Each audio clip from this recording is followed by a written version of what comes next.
extends for blocks in New York City. We got, who's that? RFK with measles. RFK with measles. Sure, thank you. I hope I don't get measles. That's the signs out here are unbelievable. Wait till you see this. We got, what's that, a shark? Excuse me, ma'am. Excuse me. Can I see your sign there? We got ICE has killed more people in 2025 than the sharks. So a lot of creative signs against fascism. Only you can prevent fascism. That a bear? Yeah. Smokey the Bear. There you go.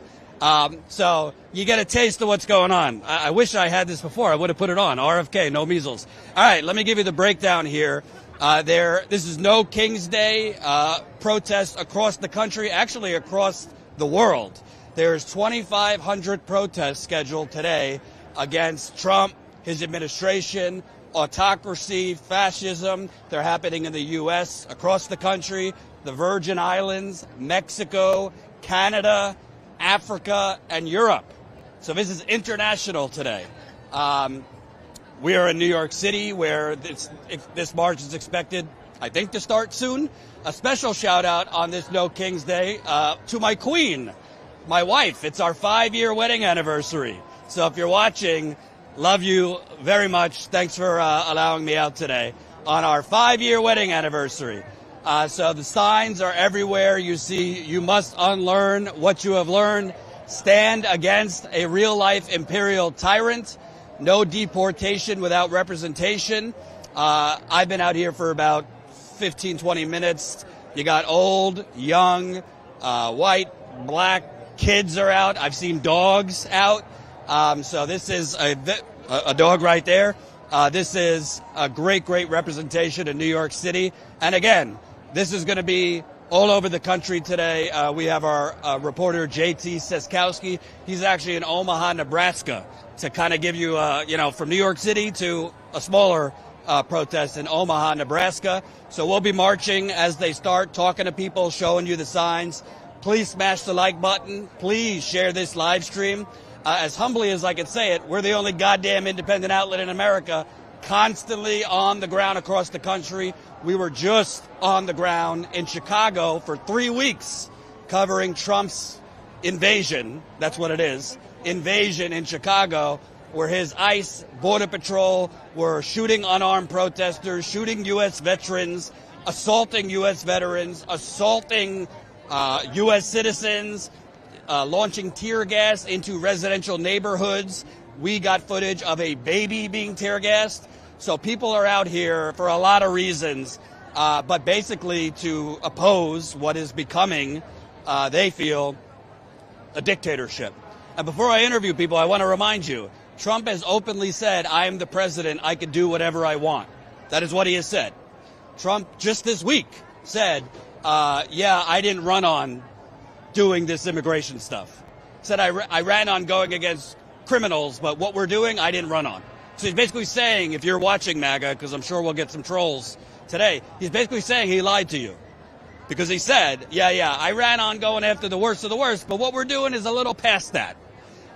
He has basically dodged when asked, does he need to follow the U.S. Constitution, stating, I have very good lawyers around me, so we'll see. He, by the way, just pardoned, in addition to pardoning all the January 6ers, he just commuted the sentence for that congressperson, George Santos, that fraudster who was put in prison for identity theft and all this shit. He just let him out of prison. And there are, loud whispers that he might pardon Ghislaine Maxwell, who was part of Jeffrey Epstein's sex trafficking ring. So that's enough of me. Let's go show you some signs, talk to people, all that good stuff. So, like you saw the shark over there. And Ty, as my cameraman was walking to meet me, this goes down, what, like 7, 8 blocks? Yeah. So, could you tell me? So, let them know Ty's in the building. Yeah, Ty's here. How you doing? What's the word? John Farina, our normal cameraman, he's off. He's got his nephew's baptism. So, Ty's back, filling in. Yeah. We want our democracy back. Can I talk to you, ma'am? Tell me about your sign, why you're out here. I'm actually, my name's Meredith, and I'm here from North Carolina, and I happen to be visiting family. So I'm here to get our democracy back. the government right now is not listening to the people. And so we are demonstrating in the streets, just trying to let the government know that we're not happy with what's going on. Tell me, you're from North Carolina. Obviously, this is across the country today. Yeah. Are you seeing even some more conservative people in North Carolina starting to have second thoughts? Because we're seeing a large portion of MAGA said, yeah, maybe I voted for going after criminals, but not these invasions of cities. Sure, I think one thing that's making people change their mind who did vote for Trump this last time is the economy. And once some of these policies have started to impact them in their lives, they've started to realize that, Trump is not just going after the other people. He's impacting all of our lives on a day-to-day basis. What do you think Trump has kind of openly talked about? He said, I'm the president, I could do whatever I want. He said this week, I ran on going after the criminal immigrants, but we're doing a little more than that. He's almost like kind of bragging that he's flouting the law. When he asked, does he need to follow the Constitution, he's kind of dodged the question, saying, I have very good lawyers. Do you think it could kind of get worse? Do you think he's kind of stretching the boundaries of what he can do? I think this time he came into the presidency much more prepared to do that kind of thing. By aligning himself with Russell Vought, who's one of the authors of Project 2025. So they have been planning everything that we have seen since he was inaugurated. They have been planning this for over a year, probably since he was president the first time. And so it's not just Trump who wants ultimate power, the people behind him, but it's also the Republicans who are in Congress who are not, controlling the power of the purse. They're letting him walk over what's in the Constitution. And in addition to that, the Supreme Court, which is heavily Republican right now, is also, kind of letting him get his agenda through, but not in a democratic way. One thing I find insane, it's politics, so they're all hypocrites, but I thought the Republicans are all about states' rights. Sure. Hey, we got to overturn Roe v. Wade, send it to the states. The federal government, we need a small federal government. Meanwhile, he's sending in the troops to states, taking over states. D.C. he's taken over. It sure seems like they're all about big government if it means pushing their agenda. Correct, yeah. So the Republicans have always said that they're for smaller federal government, except for the things that they want to push through. So they're impacting people's lives, and I'm sorry I'm not great on camera. But, that's okay, you're doing great. States' rights, correct.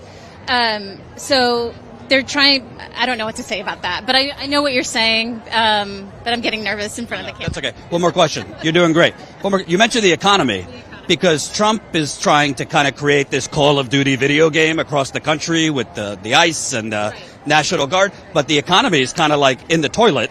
Talk about for you, people are people really struggling down where you live? I think I work in healthcare, and so I see every day the impact that rising healthcare costs have on people. They don't get the care that they need. They don't get the preventative care that they need. And now that they have stripped, they've taken away Medicaid funding, Medicare is going to be impacted, and now the subsidies that help people on the Affordable Care Act, those are going to be gone too, and that's going to impact people's health.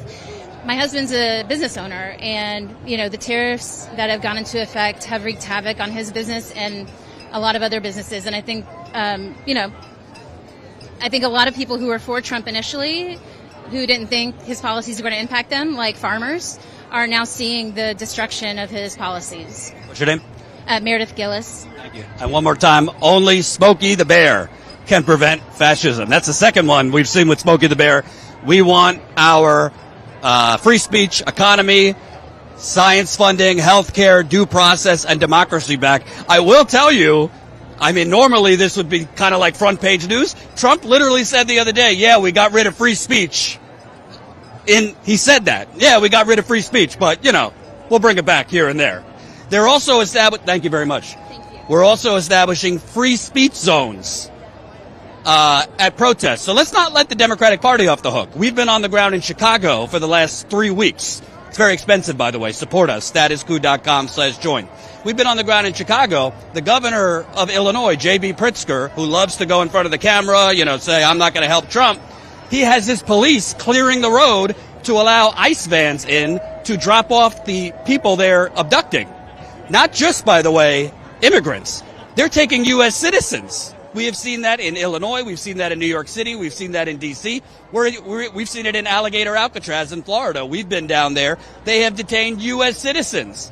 So the governor said, we're not going to lift a finger to help ICE. Well, his police are out there attacking protesters and creating free speech zones, meaning a little corner of the street that you could protest.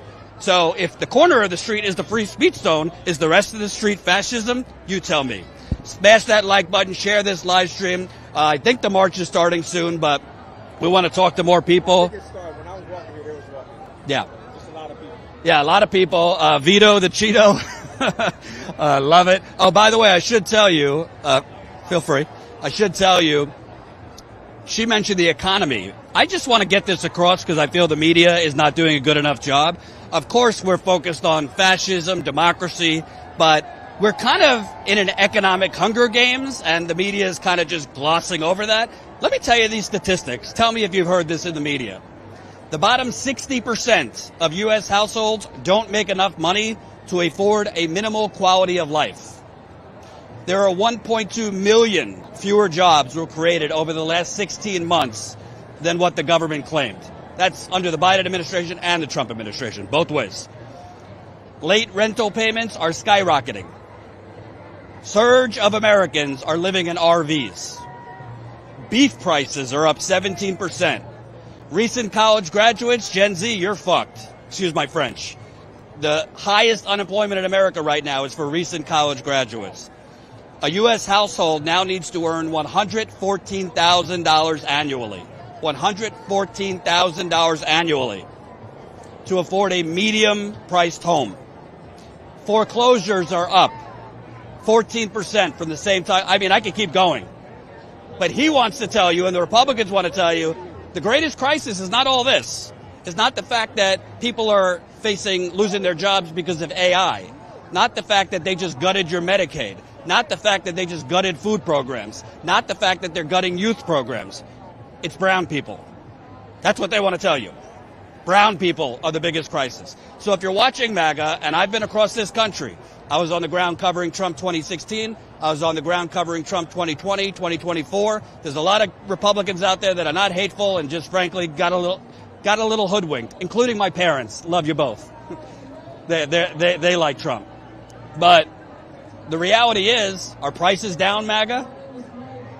I don't think so. All right, I'll get back on my soapbox later. Let's keep going here. Smash that like button. Share the live stream. I just wanted to tell you that I'm actually a subscriber to your channel. Come on down. I've been a subscriber for a long time. And I saw you nodding your head when I was talking. Yeah. Is what I'm saying resonating? That there's a lot of distraction. And I think right here today, what's really important is we're fighting for our democracy and for our Constitution. But there's some deeper issues that I think you've covered in what you just said, that the extreme and obscene concentration of wealth and power that is systemic. And, you know, the Republicans have been really at the forefront of those efforts to concentrate wealth and power, but the Democrats, at least the centrist Democrats, have been kind of aiding and abetting that process, whether intentionally or not. And so I think we have a much deeper issue that we have to deal with ultimately. And, you know, AOC and Bernie Sanders have been spearheading with the fight oligarchy. So there's racism, there is violations of our constitutional rights, and there's a class war that is pretty much as old as history, but people are waking up to it now, and it's been going on for many decades. But you know, hopefully it's not too late. And I'm sorry to interrupt you. I got to show this sign, sir. Can I just show your sign here?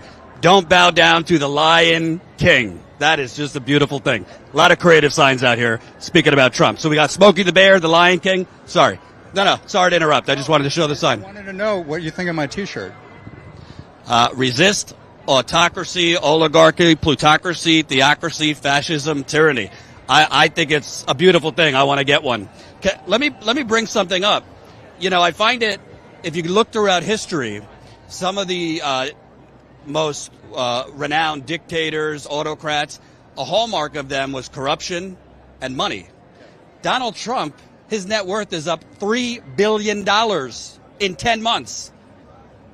What the hell has he done to make the president's salary, I believe, is $400,000. His net worth is up $3 billion, essentially from his crypto coin and other scams.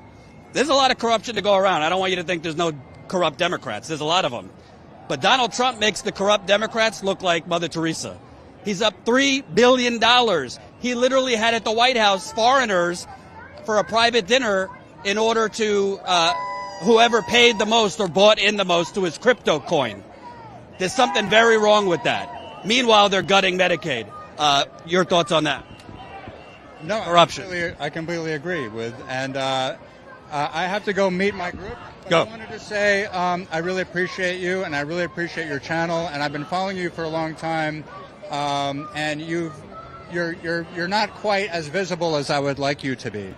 Preach that. So, yes. Tell YouTube to stop fucking with us. So thank you for your efforts. I just want you to know that I got eyes on your channel, and I'm telling people about it. So Thank you very much. I appreciate that. Success. Thank you.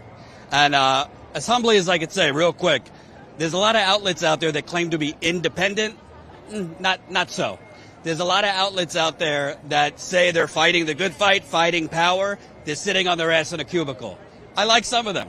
We are the only outlet in America. Let me repeat. The only independent, capital I, independent outlet in America that is out there across the country consistently. Since Trump has been president, we have reported on his takeover in D.C. We have reported on the ground in Chicago. We have reported down from his torture camp in Florida, Alligator Alcatraz. We have reported on his raids here in New York City. And we will continue. And it's funded by you, the people. So if you could support us, it pays our cameraman, me, our producer, Michelle, our editor, Colin, our new reporter, JT. There's a lot of travel costs. StatusCoup.com/join. You could support us for as low as $5 a month. That equals 16 cents a day. Thank you, thank you, thank you. So we got a sign, history has its eyes on you, no kings. I love that. We the people, only one race, the human race. Beautiful, beautiful. Can I talk to you, man? Your sign is upside. Oh, okay. No kings equal we the people. I love it. I love it. Tell me about your sign. My what? Tell me about your sign. What brought you out? Of course, my sign is representing what I feel and how I feel in this country.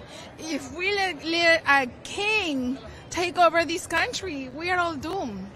We have no people. It's that we are no more the people. And that's something that nobody, well, in the government, I don't care whether they are Democrats or Republicans, they should be really aware that they are not following with anything in the Constitution and that they are screwing up this beautiful country made by immigrants who have given their lives and everything for this country, their sacrifice, and all of us should be united as one. You know what I find so disgusting? Donald Trump has used immigrants on his golf courses. Donald Trump has used immigrants in his hotels.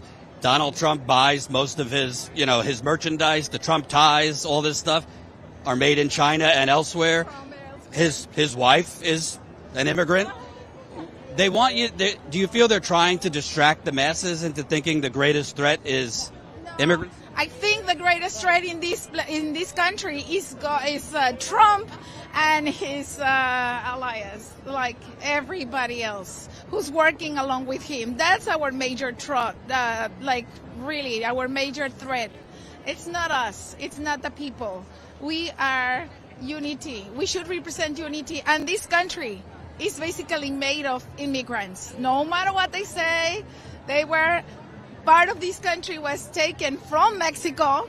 So that's one of the things. I am a very proud Mexican, an American, living here. I love both countries, but the history has to be demonstrating who we are.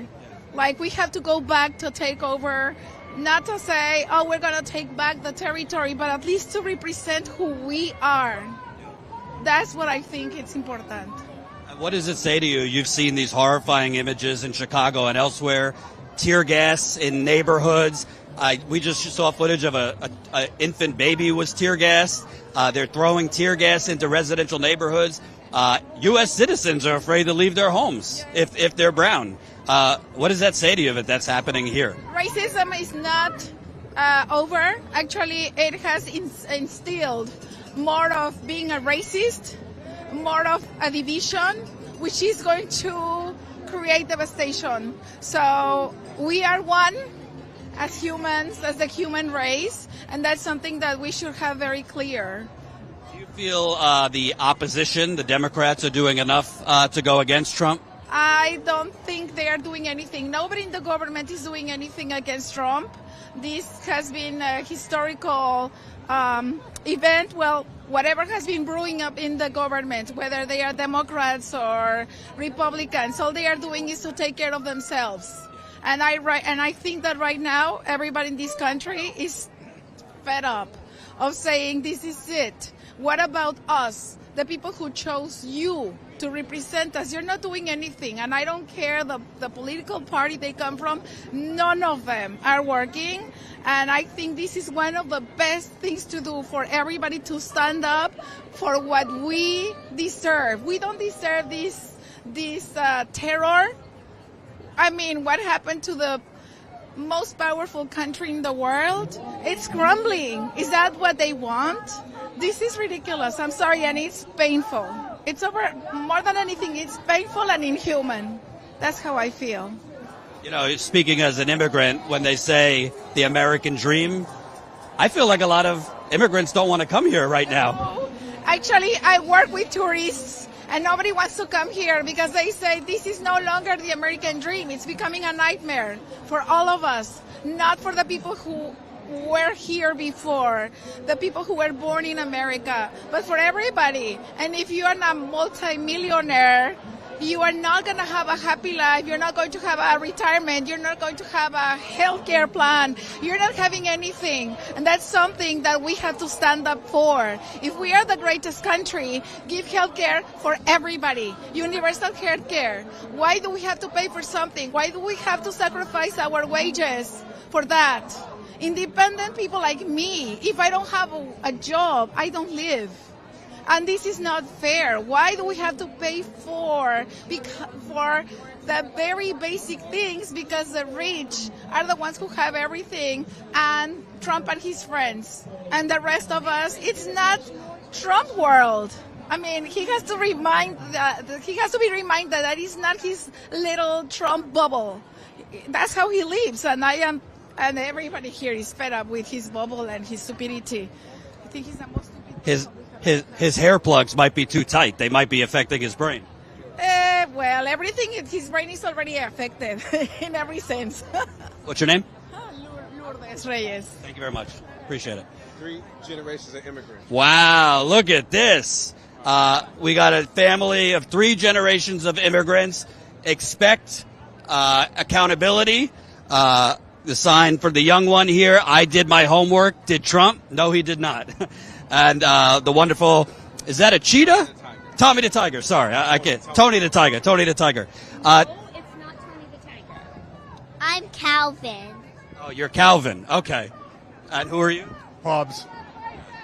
And we're 3 generations for democracy. Tell me about the idea behind this and why you were so passionate about coming out today. Well, I'm really concerned about eroding our constitutional rights. I have always been a proud American, and I believe in the Constitution. I also grew up in Oregon, and I love what Portland's been doing, so we wanted to come out for fun. You know, what's amazing to me, Donald Trump, I think a week ago, was asked by an interviewer, do you have to uphold the Constitution? And he didn't actually answer the question. He basically said, well, I have really good lawyers around me, and, think that he kind of flaunts that he's not following the law. He's even said, I'm the president and I could do whatever I want. Do you think this could get even worse? I am deeply concerned what happens. I am not trusting that our Supreme Court is holding strong to the principles of the Constitution. The First Amendment protects not only the freedom of speech, it also protects the right of the press. And if you look at what's been happening in the Pentagon press corps, and basically the entire Pentagon press corps had to walk out, you can tell that they are not respecting that. The Constitution also protects the right of religion. And this administration seems to support the right of Protestant fundamentalists, but nobody else. The Constitution protects the right of Muslims. It protects the right of Jewish people. It protects the rights of atheists, and it protects the right of people who aren't quite sure in lots of different ways. The Constitution also protects the right of assembly and the right to petition the government for redress. All of those are in the First Amendment of the Constitution, and I don't believe Donald Trump believes in any of them. I don't believe he's read it. You don't believe he read it? No. Do you feel that he ran on, I'm going to bring down prices, I'm going to, make America great again? It seems like his main focus is on taking over states and terrorizing immigrants. Do you think anything he ran on, he's actually following through? Yes, absolutely. He said, I'm going to have vengeance when I'm elected. And he has lived to his word. He has been acting as a president of vengeance. Vengeance is against people who are against him. Vengeance against states that didn't vote for him. Vengeance against New York City and Portland, Oregon, both of which we're from. And we love New York. We love Portland. We love this country. And we don't think vengeance is a good way to treat the people of our country, here or in the red states. As the elder matriarch of the family here, have you ever seen anything like this in America in your lifetime? Nothing like this. I feel like this is a turning point, not only for us, but for civilization. I'm hoping this is a bottoming out, and that people will wake up to the dangers and disaster of this and gather together to help bring about a really more equitable and compassionate world. So, and do any of you feel like the Democratic Party, who talks a very tough talk against Trump, do you think they're doing enough? Because really what we've seen so far, you've seen protests, which is good. They did not shut down the government the first time. They did this time. But do you feel like the Democratic Party is doing enough to actually stop Trump, other than lawsuits, etc.? I don't really know what power the Democratic Party has. We have to vote in the next election. Right now, we need to look to the courts. We have 3 branches of government, and the Republicans control both houses of the legislative branch. So unless we can get out and at least take the House in the next election, I don't really know what we can do. I don't think the Democratic Party has found its message yet, and I don't think they are rallying enough people. But from a practical point of view, I don't know what they can do. We need the Supreme Court to reaffirm the rule of law applies to all people and that no one is above the law.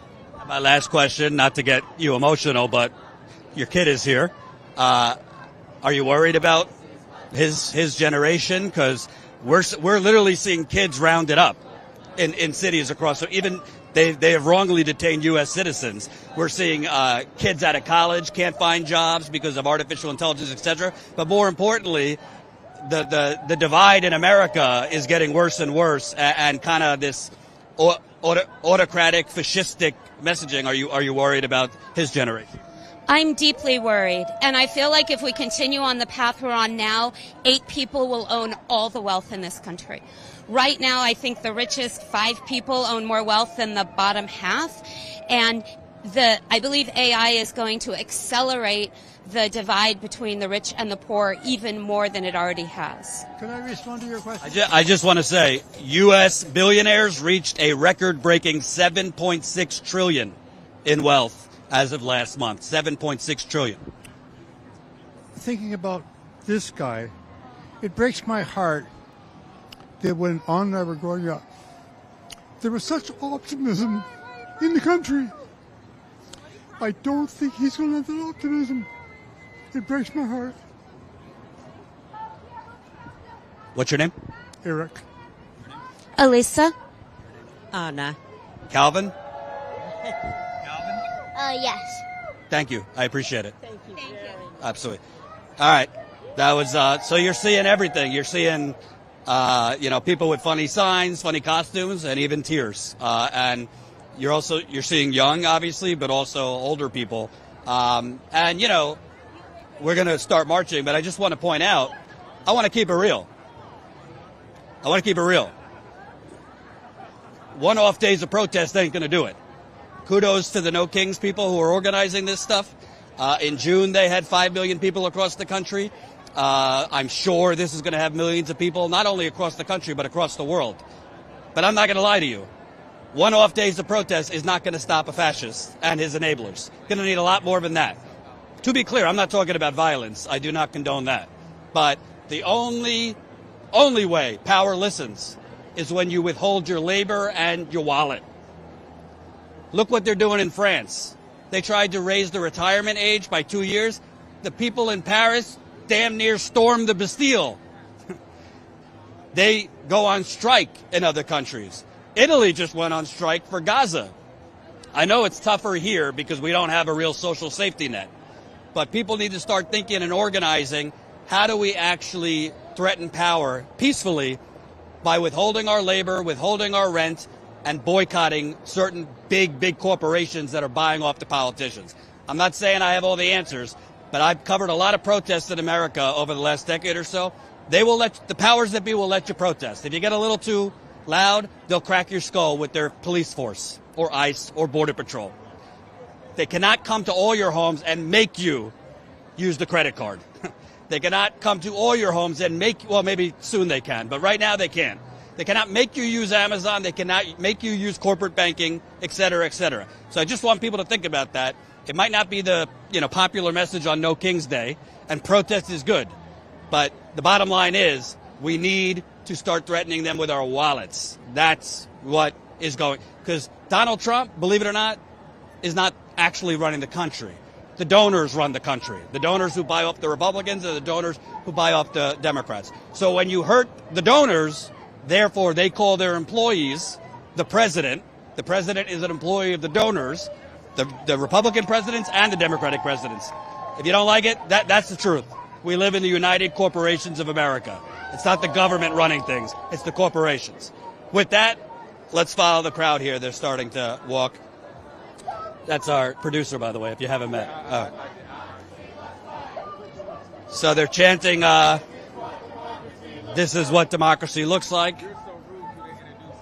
Sorry. Smash the like button, share this live stream. What's that over? I'm so bad at animals. Is that a mouse? A rat? A what? Oh, a flying squirrel. Okay, so we got a flying squirrel over there. We got when injustice becomes law, resistance becomes duty. No one man can terrorize a whole nation unless we are all accomplices.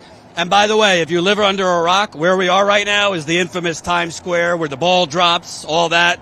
They call it the crossroads of the world. This is not the only protest. This is not the only protest. There's 2,500 protests planned across the country today and the world. Virgin Islands, Africa, Europe, Mexico are among the places with protests today.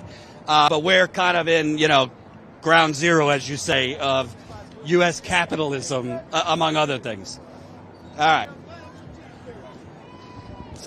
You got a sign that says Torontosaurus Rex with Trump's face. A lot of creative signs out here.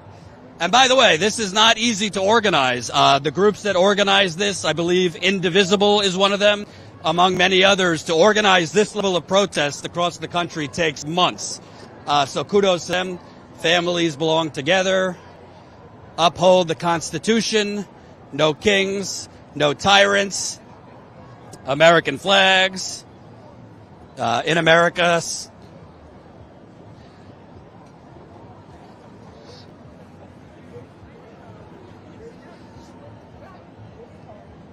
And you should also know, not that it matters, but of course the Republican Party's message to these protests is that everyone out here is being paid by George Soros.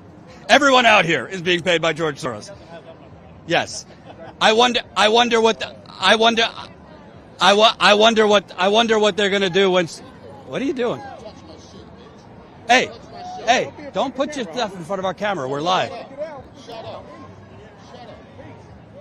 What's your issue? We're live right now. Be live. Okay. Be a bunch of racist losers. What are you talking about? So, sorry, we got a guy being an idiot. Don't touch. Dude. Don't touch. Dude. Don't touch. What are you doing? Dude. We are live. We are live. Why are you putting your... You lunatic. Ty. It's all right. It's all right. Dude. It's all right. He's a plane. It's all right. It's all right. Don't worry. All right, so we had somebody trying to, I don't know if he's a plant or whatever, but he was putting stuff in front of our camera. You all right? Yeah. Hold on. And I should point out,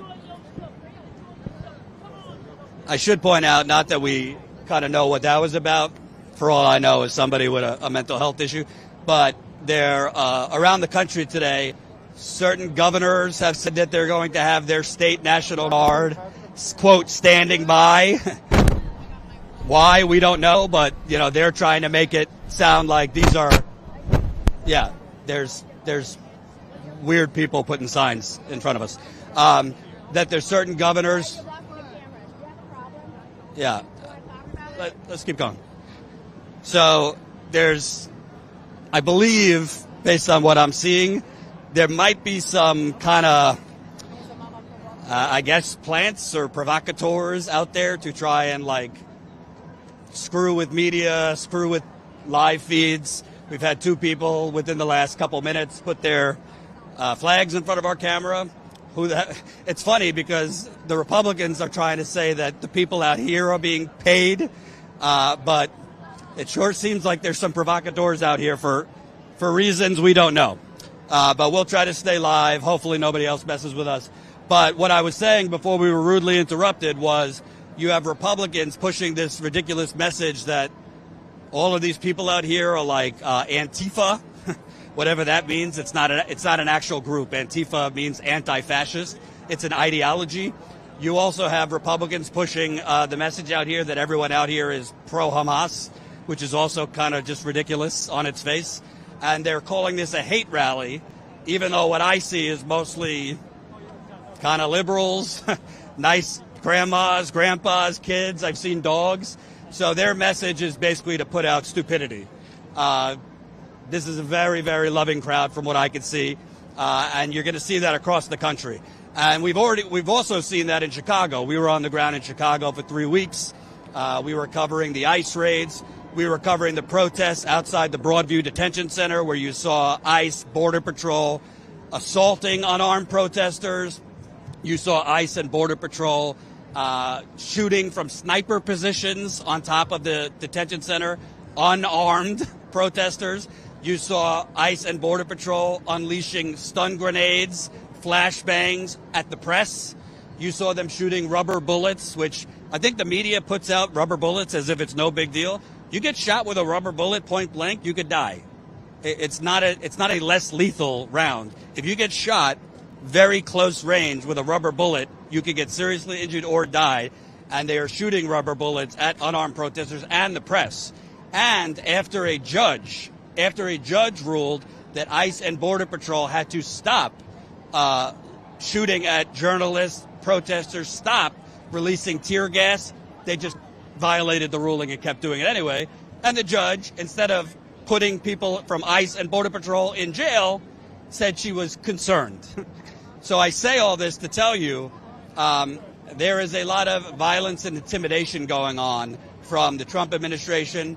And there are also, I believe, at these No Kings protests today, what you're probably going to see is a lot of provocateurs. Who knows what their political ideology is? Who knows if they're getting paid? I don't know.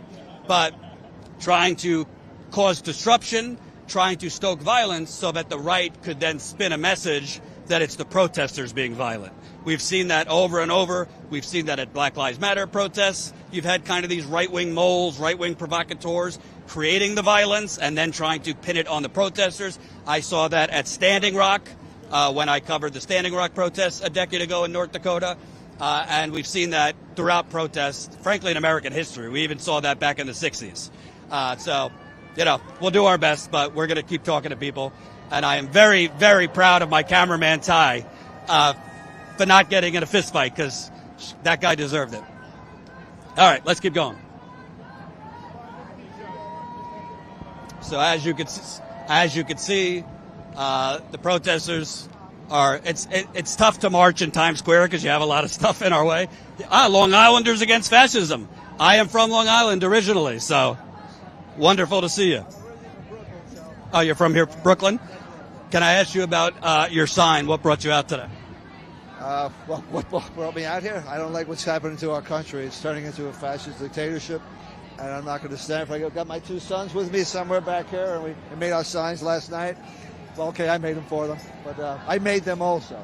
But anyway. Tell me, you said a fascist dictatorship.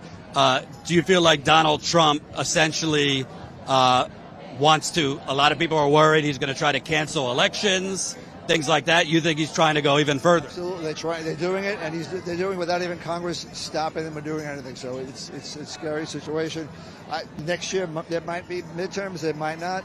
I mean, he might not be here in 4 years. He might want to stay forever. Who's going to stop him? The Supreme Court doesn't seem to be doing it, so it's got to be us. Obviously, people are out in the thousands. We're expecting millions. Do you feel like the opposition party, the Democrats, are doing enough? Oh, no, absolutely not. I wish they were. Every time I'm posting something, it's like, where are they? They're not out there doing anything. So we have to do it. I mean, Bernie was right in 2016. He had it right about the billionaires and about democracy. No one listened, and this is what we get. You know, what's interesting to me, you have in New York City right now the mayor's race, whatever people think. I mean, Mamdani is proposing pretty popular things, and a lot of the top Democrats are not endorsing him. They're making it seem like this is radical. I mean, a lot of the things he's proposing, other European countries have. I know, it's incredible. It's what you said, what people do want, but it's what the billionaires don't want because they get taxed. The millionaires get taxed too, and it works. You know, I think he's good. He's going to win. He's going to be popular. He has to deliver. That's what Democrats want. That's what the people want. They want their politicians to deliver, not fascism, but programs like child care and everything else that he's for. I mean, I'm not from Long Island right now, but I support him. I've sent him money already. And you know what? This is a message to my parents. They're on Long Island. They like Trump. I love my parents, and there's a lot of good MAGA out there. But what would be your message to MAGA? Because there's a lot of people from MAGA who voted actually to go after the, quote, criminal immigrants, etc. But a lot of them are starting to see, you know, these scenes that look like a Call of Duty video game with the troops out there and the SEAL Team 6 outfits. What's your message to MAGA? My message to MAGA, you didn't vote for this, okay? Some of us or some of them voted because there was, you know, no borders or whatever they want to call it. Okay, but it's basically because there was a lot of high inflation, a lot of high prices. Okay, you get that. But did anybody vote for deportation, breaking up families, you know, masked men, grabbing people off the street? It's not what we're about. Let me also ask you, you know, obviously the elephant in the room here, the President of the United States, it seems, has some connection to Jeffrey Epstein. The President of the United States, you know, and Congress seem to be doing a lot to stop the list from coming out. And every time that there's a lot of attention in the media on the Epstein, he seems to do something crazy. You know, let's go after boats in Venezuela and kill people. Let's invade Chicago. Let's take over D.C. Do you think there's something deeper going on here? Yeah, they're throwing as much as they can at the wall. Every day there's something new to keep people distracted and just like all over the place and say, well, what are we going to do? But we can't wait for elections. We got to do stuff like this to let people know, you know, the millions, whatever, 3, 4, 5 million that were out here today that were not satisfied. This is not what we're about. We're a much better country. And my last question, I don't say this just to brag on our outlet. Do you feel like the mainstream media is doing enough to call a fascist a fascist? No, because they're corporate media and they're bought out by the same, they're owned by the same people that have owned the Democratic and Republican Party. We need a third party in this country. What's your name? Ken Ryman. Thanks, Ben. Appreciate it. Strong Long Islander. Love it. So this march is moving a little slow because we're in Times Square, but it's moving. And it's a lot of people. And it's a lot of people. I would say, listen, I'm bad at this stuff, but my guess is when this is all wrapped up today, there's going to be about 20,000 people, the number, is protesting because we're in the middle of Times Square, but this extends for blocks and blocks and blocks down there. And like I said at the beginning, this is not just New York City. There's protests everywhere. And we have our other reporter, JT Siskowski. We kind of wanted to show you kind of a nice, I guess you could say, tale of two areas. So we have the big protest in New York City. He's going to be in Omaha, Nebraska. If you know politics, there is a district in Omaha, Nebraska that, based for the presidential election, Nebraska has a district that is very important in the final tally of who wins the president. So he's going to be there talking to people, including some MAGA. It's a swing district, so there's definitely going to be some conservatives out there that have buyer's remorse. America's only monarch, butterflies, I like that. A crown with an X through it. 3 marked Dems. Let's see that sign. Oh, Trump. I think that's a clown. Beautiful. Shouldn't we all be anti-fascism? I think that's a great point. There's a lot of brainwashing that goes on in America. The media, influencers. I hate that term. What the hell are they influencing? They have managed to take the term anti-fascist and try and spin it as a terrorist group. Let that sink in. Anti-fascist. Typically a good thing, I think. And now the president is declaring not Antifa, but fash opposite, no kings. Let me see if I can talk to her. Hey, ma'am, can I ask you about your cape there? Tell me why you're out here and what your outfit and signs are about. I mean, it's self-explanatory, okay? We are all anti-fascist, okay? I prefer the term fash opposite. It's the same thing. They've co-opted the Antifa. We're not doing it anymore. We are anti-fascist. I didn't spend all my time in the army to become a fascist dictatorship. Okay? We are all Antifa. Thank you. Can I ask you one more thing? You were in the army. I was. Did you ever think serving wherever you served, whatever you did, that you would see a president like this who says I could do whatever I want? Never thought we would be here. Never thought we would be here. Okay? And we need to get back to our real country, to our real America. This is what democracy looks like. Okay, we're angry. What's your name? I'm not going to tell you, but Okay. thank you very No problem. much. I appreciate it. So, there you go. And I think that's important because so many batshit abnormal things have been normalized under Trump. I mean, he does something every day that under a different president would be like a scandal and impeachment hearings would be called. But they have somehow managed to declare anti-fascism, which is not a group. It's not an organization. It's not a nonprofit. It's just an ideology. And he is declaring it a terrorist group. Meanwhile, a bunch of, frankly, white people that stormed the Capitol to try and overthrow the election results, they've all been pardoned. Can you imagine if even 20 black people stormed the Capitol to overturn an election, what the Republican Party would say? Can you imagine if even 10 Native Americans did that? They'd all be shot dead. But these people were pardoned. I digress. All right, they're moving here. What's your sign say there, sir? Best government money can buy, campaign finance reform. I love that sign because I think a lot of things are being lost. Donald Trump, I mean, many would say is probably the most corrupt president we've had. He's already increased his net worth $3 billion. He's got competition when it comes to corruption. They can attract leaders who actually want to govern the country. You want to be a billionaire, you go into finance, or you sell shoes. If you want to run the country, you don't necessarily want a financial reward. We need people like that. Can I ask you, because under Trump, everything kind of gets forgotten real quick, but it should be a scandal. Remember, he gave the keys to the government to Elon Musk. He handed the keys to the government to the world's richest man who, based on reporting, kind of stole data from Social Security, other agencies, gutted government agencies that were earmarked for Congress. What are your thoughts on the fact that Trump has handed the government essentially to oligarchs, plutocrats, and big tech? I don't think it's good. I think it's very bad. To me, the abrogation of privacy is a big deal.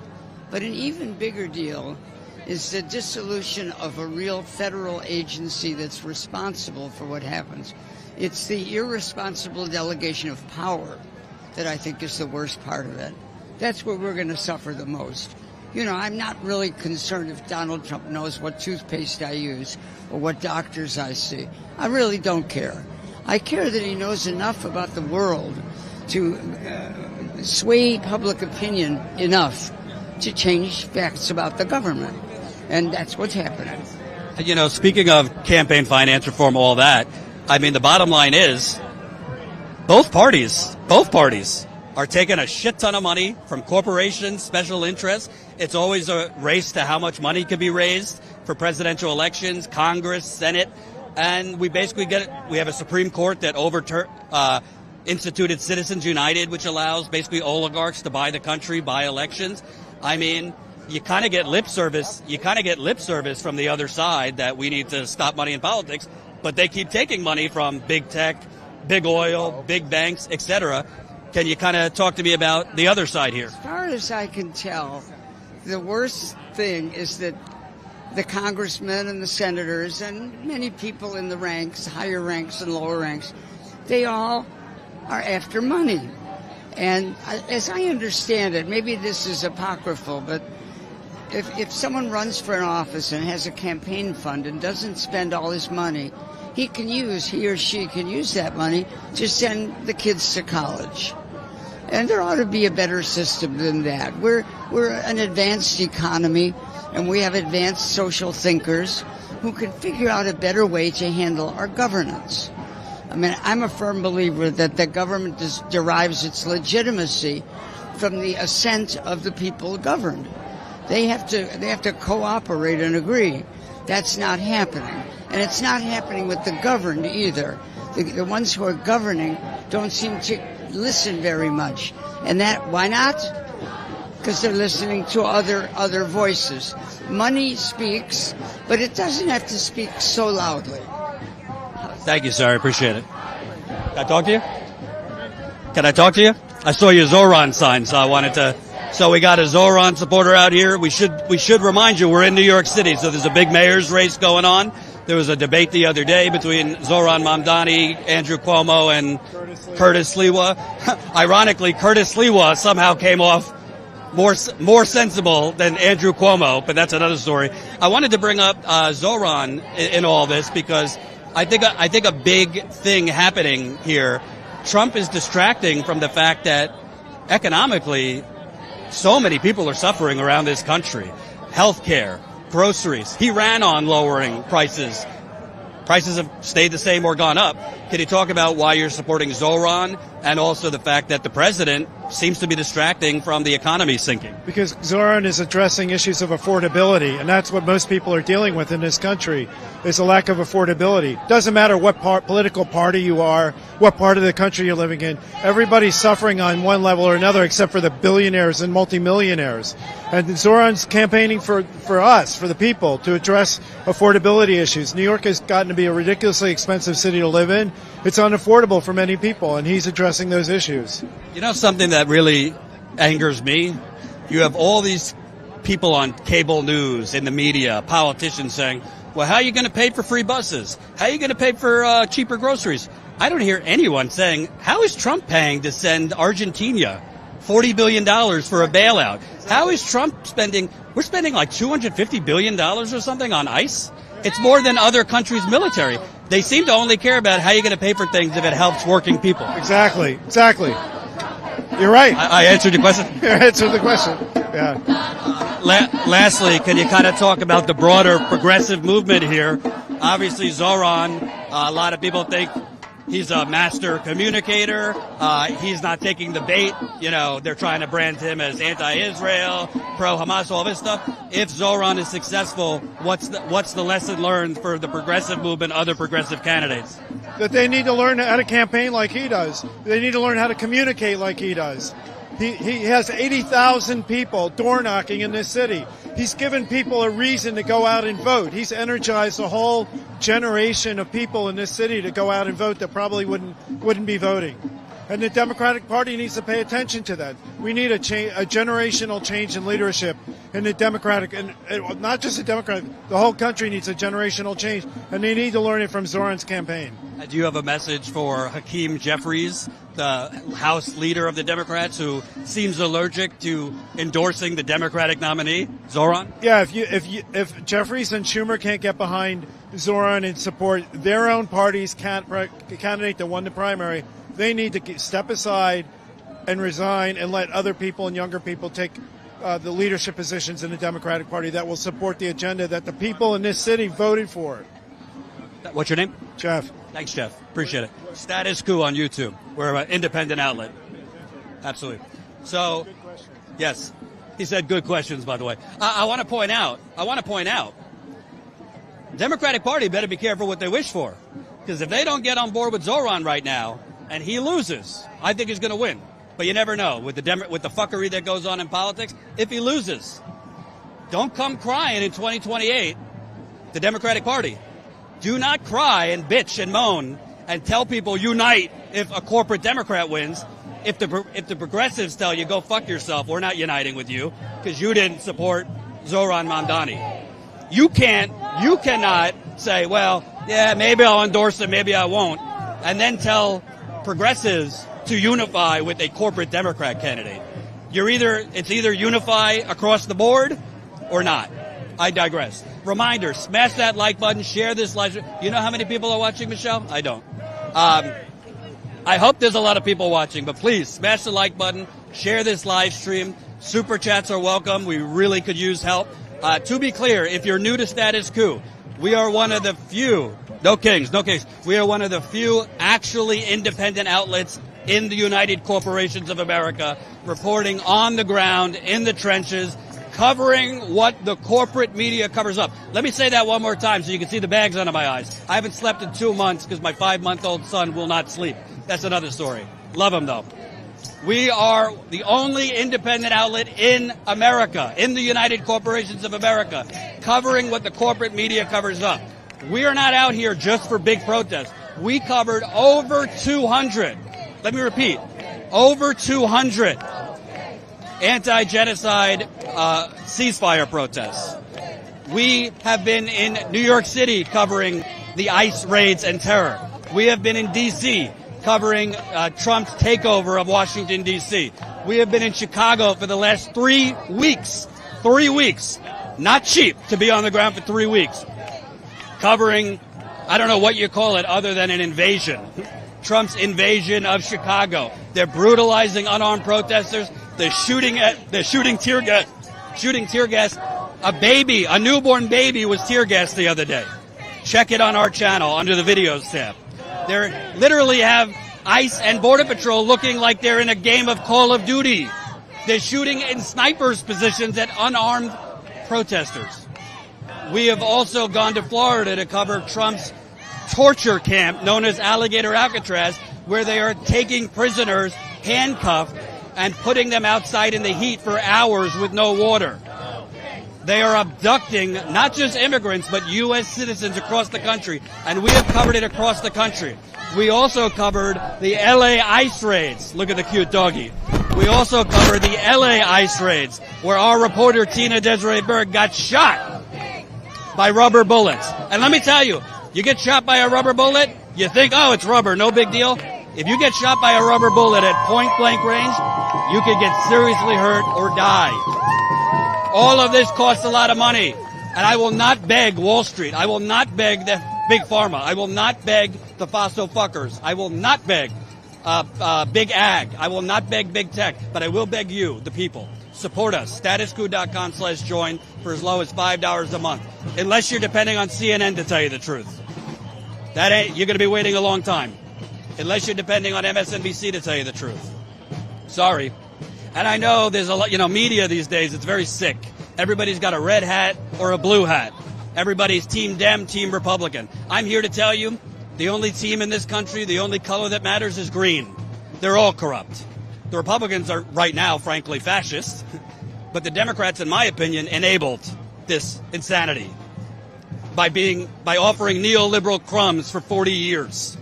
That might tick off some viewers, but I'm here to tell you the truth. This is not a safe space for Democrats or Republicans. So, smash that like button, share this live stream. We're still moving. Oh, that's funny. Look at this sign. Hands off, perv. Oh, that's you? That's a great reminder, because I think so many things have been normalized. The President of the United States has been credibly accused by at least 20 women of sexual assault or sexual harassment. He's on tape. He's on tape with the Access Hollywood saying, I grabbed them by the pee. And when he was called out on that, he just said, that's just locker room talk. I don't know. If a Democrat was accused by 5 to 10 women, it would be a goddamn call for imprisoning. But the president has been credibly accused. The president has been credibly accused by upwards of 20 women, and nothing has happened. Just throwing that out there. And it's not just the president, by the way. There was a Republican in Congress last week, literally with a flag behind him with a swastika on it. Did you see that? There was a Republican with a swastika in his flag, and he said, "Oh, my office must have been broken into. That's not mine." Okay. Just saying, these are very troubling times. All right. You see the signs here? Because we love America, no kings, no president should punish cities for democracy. Hey, ma'am, can I ask you about your sign there? No president should punish cities for democracy. Are you referring to that they're going after funds in democratic cities? Yes. Yes, that is right. Tell me more about what brought you out here and why you're against that. You don't want to talk to me. Okay, that's fine. You could cuss. I'd love to hear your opinions. All right, she don't want to talk. What she's referring to there, which is also illegal, by the way. What Trump is doing is illegal. They're literally, as part of this government shutdown, withholding funds from democratic cities. To be clear, the president doesn't have the power. You know, the term king, there's a reason they're calling me king. The president doesn't have the power to cancel funds that Congress already allocated. Congress allocates funds, not the president. Somehow, I mean, we have covered it over and over. They're doing illegal things every hour. It's not just every day. Every hour they're doing illegal things. They're illegally canceling funds and programs to democratic cities. They're illegally disobeying rulings of judges. A Chicago judge ruled that Border Patrol and ICE had to stop tear gassing and shooting at protesters and journalists. And what did they do? The next day, they went into a Hispanic neighborhood and shot at and tear gassed the whole community. And what did the judge do? Normally in America, when you disobey a judge's order, there's something called holding them in contempt. Show them the other side. Oh, here we go. ICE isn't law, it's terror. Operating outside the bounds of justice, raiding homes without warrants or cause, pointing guns at unarmed civilians, killing people with immunity. They did kill a gentleman a couple weeks ago. Tell me about your sign, specifically about ICE. Let it out. Oh, I'm the worst speaking on camera. I just think it's horrible what they're doing.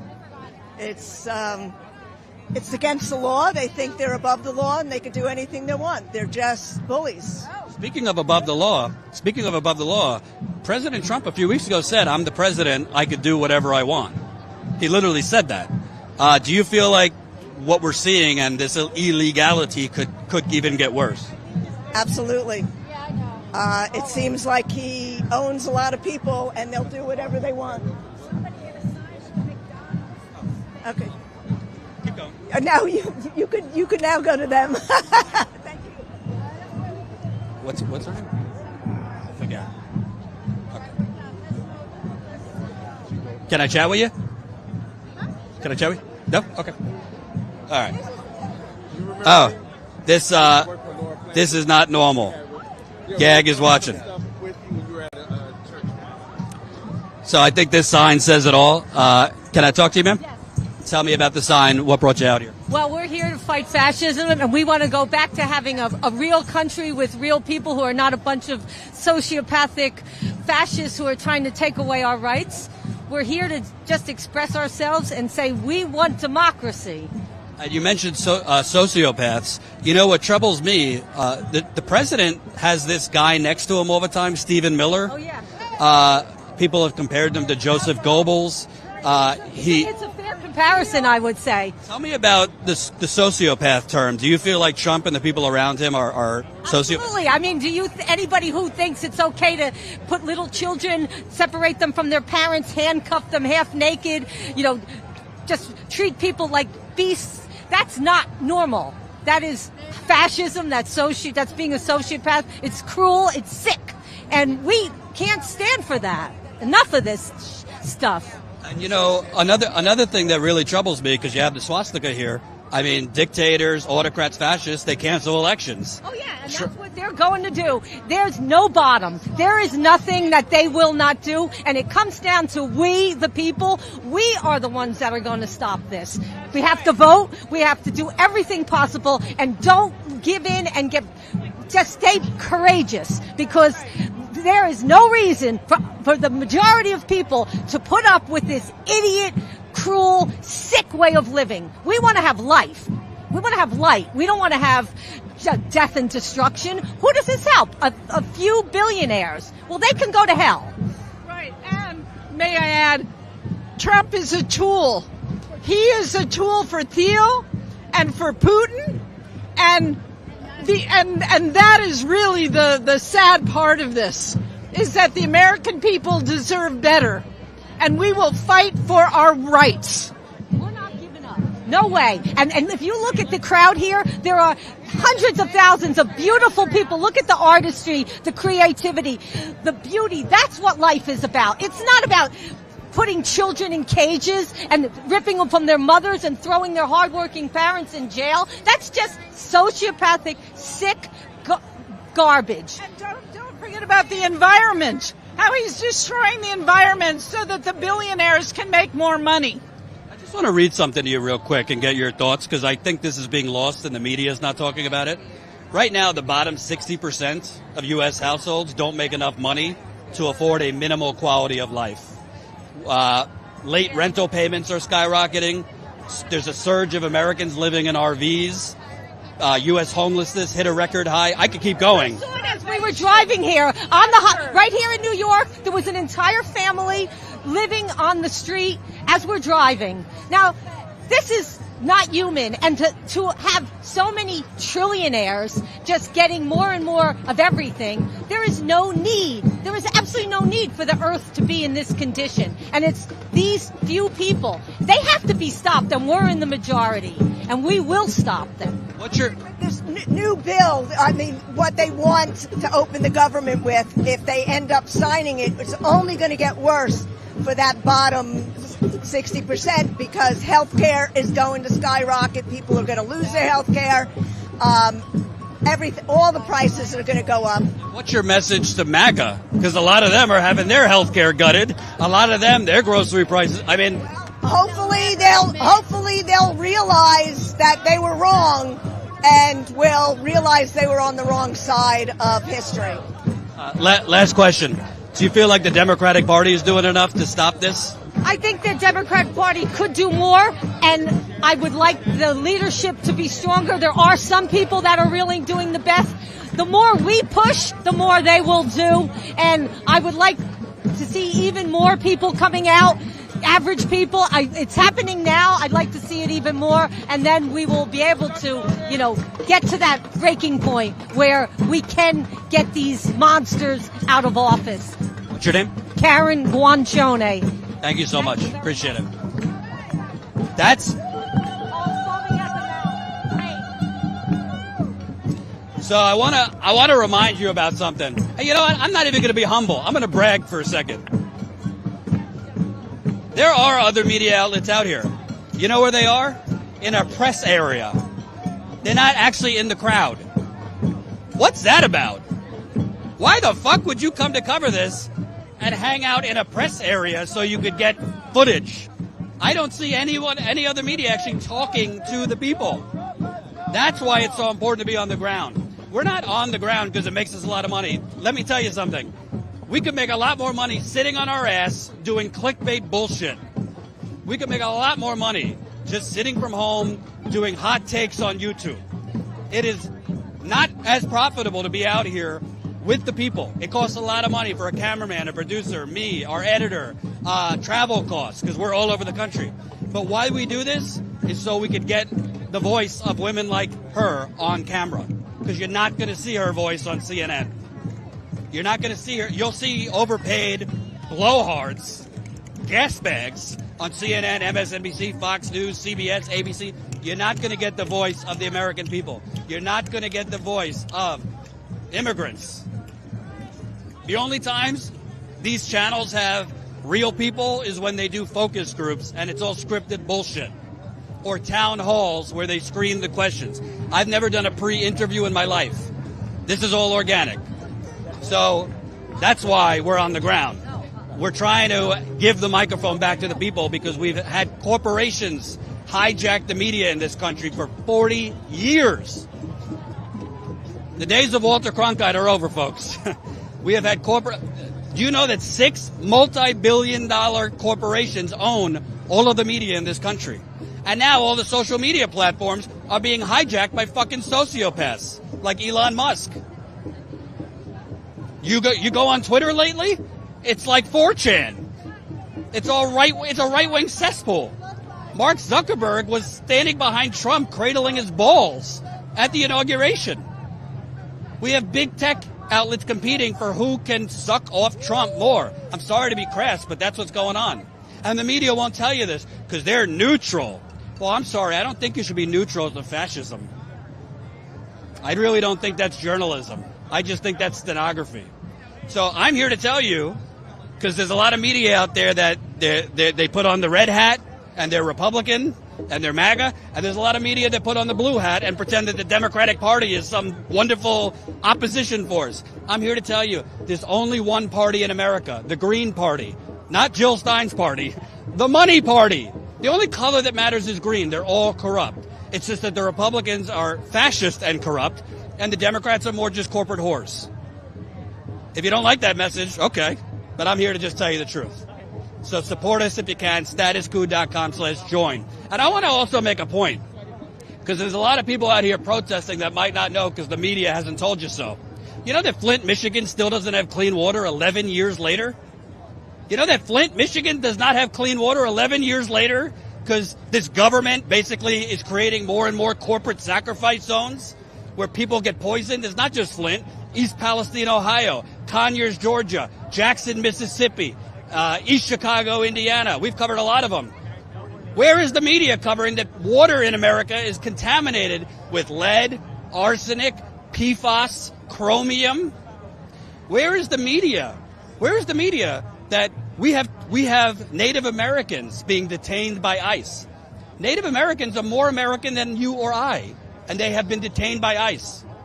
Where is the media reporting that there are workers at Amazon being carted off on stretchers because the world's second wealthiest corporation, $1 trillion corporation, cannot be bothered to provide central air conditioning? We have covered that. There are workers being carted off on stretchers because it is so hot in Amazon. So if you're getting your yoga mat in 2 hours, that's how you're getting it. I could go on. I could go on for 3 hours telling you what's going on in America because the media is not. And let me be clear, it's not just the corporate media that's not telling you. We have a lot of, what do they call that? The manosphere? Joe Rogan, Theo Von, all these podcaster bros who are somehow very popular. They're not telling you most of this either. They probably don't know. Love that. Turkey over there. So, bottom line, we're not just here to cover fascism. We're here to tell you there's kind of been this quiet crisis in America even before Trump. How do you think Trump got in office? Because not everyone that voted for Trump is MAGA. There was a lot of independent voters that voted for Trump. Why? Because the prices are too damn high. Why are the prices too damn high? Because the government has literally been sold to corporations for 50 years.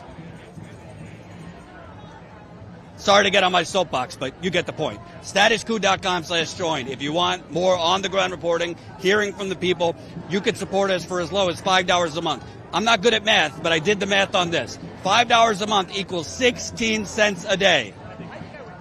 There's a lot of people out there that are hurting and cannot afford 16 cents a day, and to you I say that's no problem. No shame. If you can't help us with funding, press the like button, share this live stream, leave a comment. Spread the word, tell your friends, tell your mother, tell your dog, hit that subscribe button. But if you can support us, I'm talking as low as $5 a month. You'd be surprised. We start stacking on those memberships, $5 a month, $10 a month. We could be on the ground a lot more. And we need to be, because frankly, Trump is talking about invading multiple cities, and he's talking about invoking the Insurrection Act, which would allow the military to basically go all over the place, policing America. StatusCoup.com/join. All right. There you have Is that the Mexican flag? No, that's not the Mexican flag. What flag? I got sunglasses on. Oh, I'm not sure what flag that is. Michelle, you know what flag that is? You know what flag that is? What flag is that? Palestinian. Oh, I sound stupid. So that's the Palestinian flag there. We shouldn't forget that Trump also, like Biden, helped instill a genocide.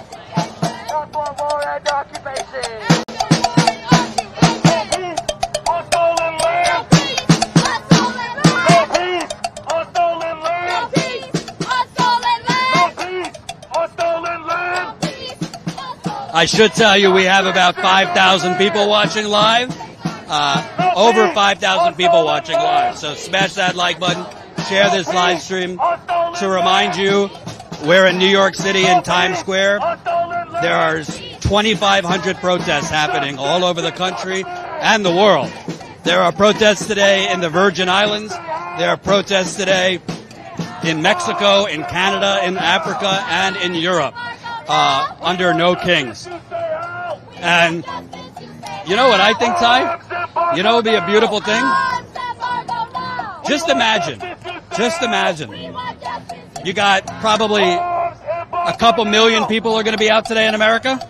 Just imagine if even 1/10 of those couple million took an economic action.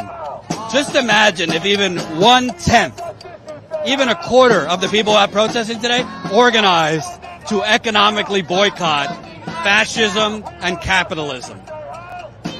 That would really, really threaten the powerful. We'll get to that another time. Signed a petition, AIPAC out, referring to the Israeli lobby, AIPAC, which is one of the worst, buying off politicians.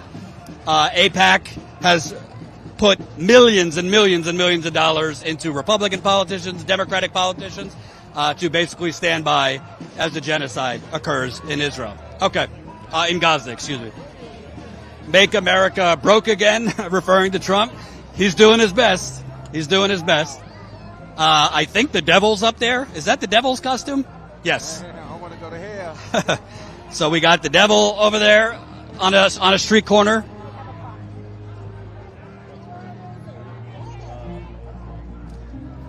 Do you mind if I interview you? So, time to go, you know where.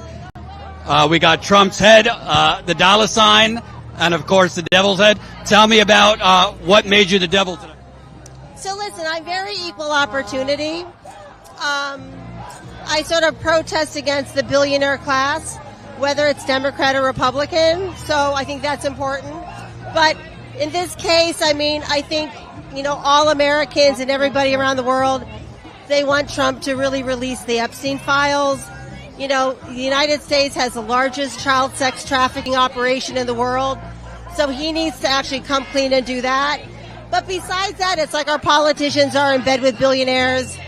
There's all this surveillance happening. Britain is dealing with a digital ID that will link all of our private information and enslave us. So I think it's really important to come out, whether it's, Democrat or Republican, but I mean, regular, ordinary American working people, we need a voice, and that's important. That's why I'm here. You mentioned the Epstein files. It seems very evident to me that whenever this gets in the news and becomes a big deal, Trump kind of does something, invades another. There's always a distraction. And I think everybody can get behind that singular issue, is to save children. I think it's so important. They actually can arrest people now, but Pam Bondi and Kash Patel don't do that. So I think that's on Trump. I mean, the buck stops with him. So yeah, so it's bad. We got to save the children. Yeah.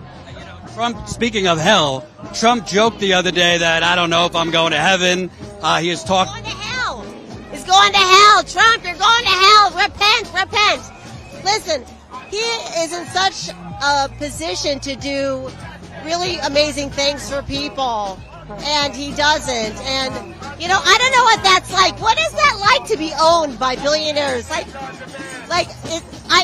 almost feel lucky that nobody controls me, and I just feel like I wish our elected officials, like people who actually got in office, like you're not controlled, but it's really hard to get there. I ran for city council in 2021 in District 3 in Chelsea. And, you know, like my friends, they're all dancers and performers and artists. Like, they don't have a lot of money. And really, it's about the money, which is really unfortunate.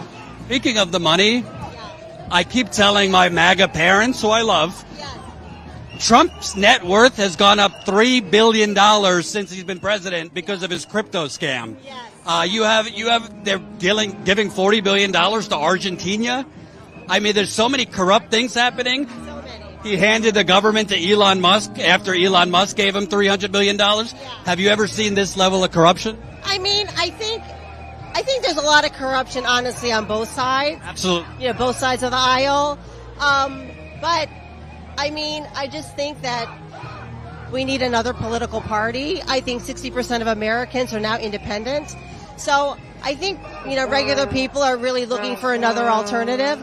And it's hard. I don't know what the answer is because, like, to run for office, you need so much money. So there's, like, a built-in corruption right then and there. So, but I think, like, it's amazing to see so many people here. And it's amazing to see, like, people, you know, really want to, like, you know, not just take back our democracy, but also, like, all the money that goes to wars and, you know, like, we need it here. We need it for our own people. So, lastly, even if you get rid of Trump, the only way to save democracy is to get the money out.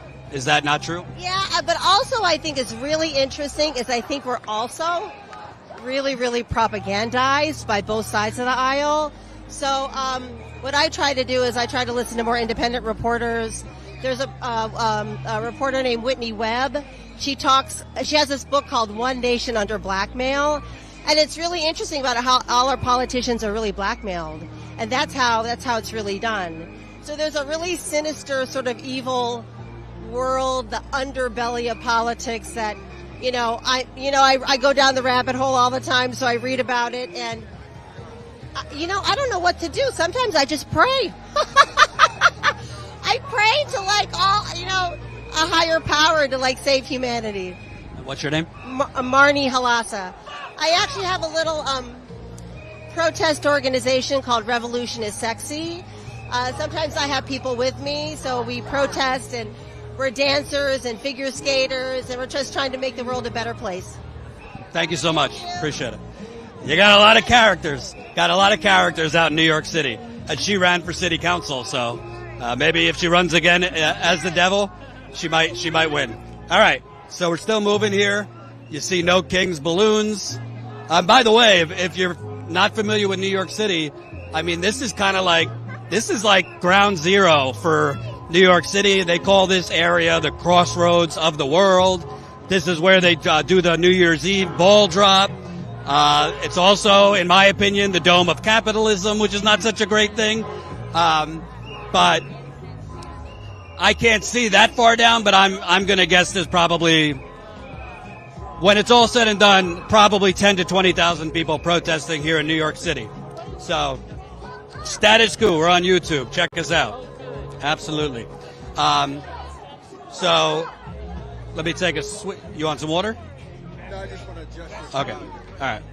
So, No Kings, make lying wrong again. We've seen a couple signs about lying. This is very interesting. I want you to stay right there until I... Oh, all right. I wanted to show the dancing over there, but I did already. we got a little Epstein dancer over there. And let me see if my phone's working. I'd like to see how many people are watching. 6,000. Holy cow. Smash that like button. Share this live stream. Super chats are appreciated. And again, support us. Like I said, we're going to have our reporter, JT Siskowski, is going to be from a protest in Omaha, Nebraska. And we might be live from L.A. later. I'm not sure. We're working that out. So, man, you got to love these costumes out here. Is that a big, is that a teddy bear? I think so. All right, so let me show you this over here once we fix the audio. 1 2 1 2. Tommy Taifi. We're good? So, Let me show you over here what's going on. Only in New York City you'll see this kind of artistry.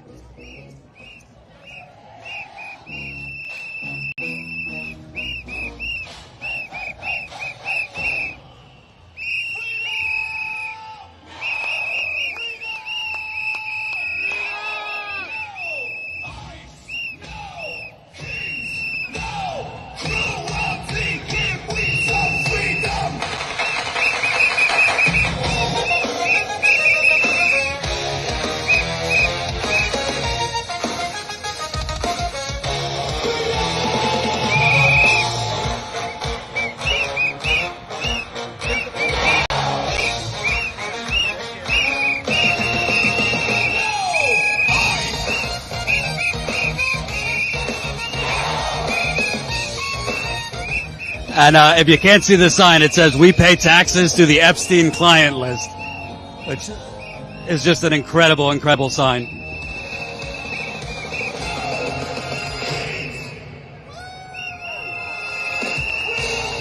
Another one says, "Democratic Resilience Plan."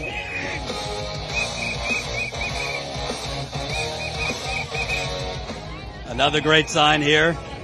I'll tell you. I want to order some of these signs. No kings. Hate won't make us great. Nope. One doesn't have to operate with great malice to do great harm. The absence of empathy and understanding are sufficient. Can I talk to you, ma'am? Tell me about your sign. What brought you out today? This one I did actually for June. It was an actual doll's rocking chair, but it was too much to carry. So I just took a picture of it this time. Oh, you drew this? I made this. Wow, that's beautiful. Yeah, it was a rocking chair with a doll's rocking chair. And so I carried it in the rain in June, but, you know, I didn't think I could use it again because I thought we'd cure our country. But here we are. We know Donald Trump is very, very particular about which side you get him on, which camera shot. So this one, it distorted him. So, I mean, it's not quite as distorted here. But, you know, he's getting more and more distorted. I want to ask you about one term, guilty. What's amazing to me, it's now open that he's kind of just using the Department of Justice to go after all his opponents. He meant to send a private message to the Attorney General, basically giving her a list of who he wants her to go after. She's doing his bidding. I mean, it just seems like even whatever you think of the people he's going after, I mean, the Department of Justice, after Nixon, it was supposed to be separated, so we didn't have this. Exactly. Well, we had citizens, you know, fighting for justice and the right of the rule of law. The rule of law is gone. You know, he has all these sycophants. Are you concerned that he's talking now about they've kind of joked about him being on the ballot in 2028? He's got his supporters in the media saying, yeah, there might be a way to keep him on the ballot to run again. I'm absolutely concerned. He doesn't care about the truth. So, and you're with what? Status Coup. We're on YouTube. Thank you. Absolutely. Hold on, I just want to show this. You got the pig here. You just show over there. So, wonderful pig. Are you related to Donald Trump? Not at all. But when he comes knocking on my house, I'm going to say, not by the hair of my chinny chin chin. If you can't hear, he said, not by the hair of my chinny chin chin. Thank you, thank you. So we've had Smokey the Bear, we've had pigs, we've had all sorts of animals out here. It's very creative. We got another one there. Is that a rabbit? Yeah. So there you go. A lot of animals out here, both real and fake, against Trump. Let them know we're gonna lose power just for a second. I got to change the battery. Stay with us. Stay with us. It's going to go black for a minute because we got to change the battery. We'll be right back. Hey, Jordan.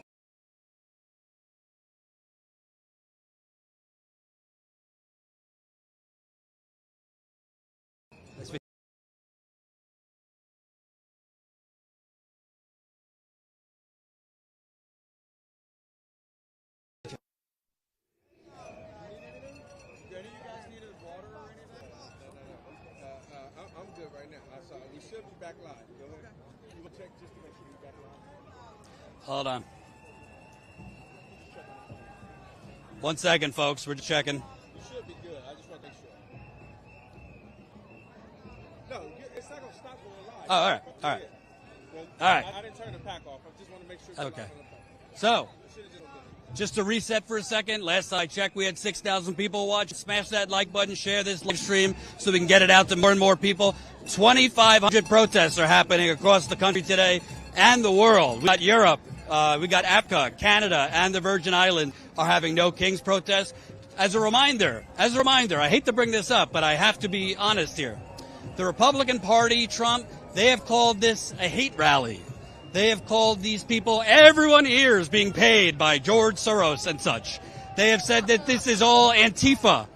I just see a bunch of hippies, a bunch of liberals, a bunch of nice grandmas, grandpa, kids, animals, people with art. I see a lot of love. I don't see what they're talking about.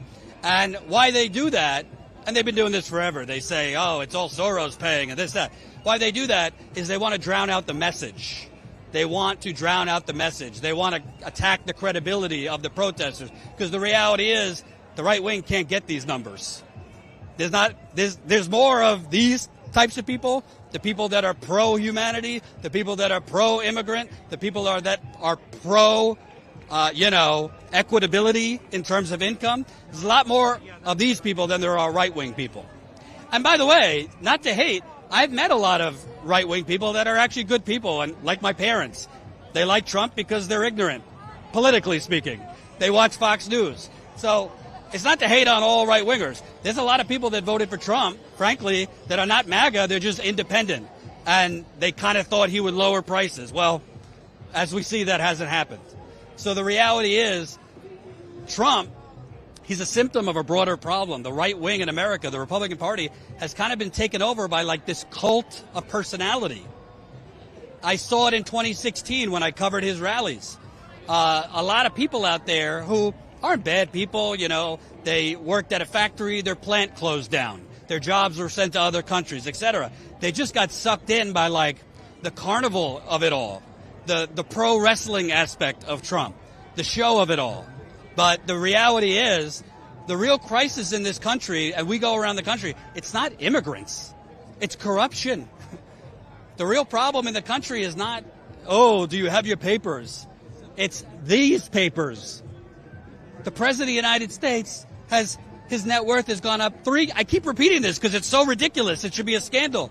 His net worth has gone up $3 billion because he's running a crypto scam out of the White House. You're being scammed, MAGA. You are being scammed by this man. There is reporting out there by credible outlets that he has joked in the background about his own supporters that they'll believe anything he tells them. He literally has said, I could shoot people on Fifth Avenue and they'll stick with me. Why do you think that is? Because he's laughing at you. And I have a message for the folks on the Democratic side, too, because we are not a, Team Blue channel here. Oh, come on down. Can we talk to you? Come on down. We got the dog. We got the signs. Wait a minute. It's Ella the protest pup. Hey, Ella. What are you thinking? You against fascism? Oh, she can't stand it. She can't stand fascism. Tell me about your sign. The Third Reich stinks. Even I wouldn't roll in it. Well, that says everything you need to know about it. She does not roll with fascism. And by the way, Trump is the only president that I'm aware of in modern history that doesn't have a dog, and I don't trust people without dogs. Absolutely. Never trust anyone without a dog. Never. And one more question. No Nazis, no kings. What's alarming to me, I don't know if you saw last week or a couple of days ago, there was a Republican politician with a flag behind him, a congressman, and it had a swastika on it. He claimed that, somebody broke into my office, whatever. We've seen that Republicans kind of have dodged questions about some of these right-wing groups that have, militiamen, white nationalists. Do you think that we're kind of stepping into that dangerous area?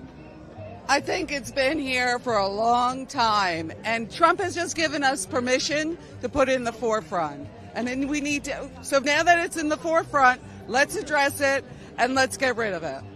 Thank you very much. Appreciate it. Woo, it's getting hot out here. Let me tell you. It's getting hot out here.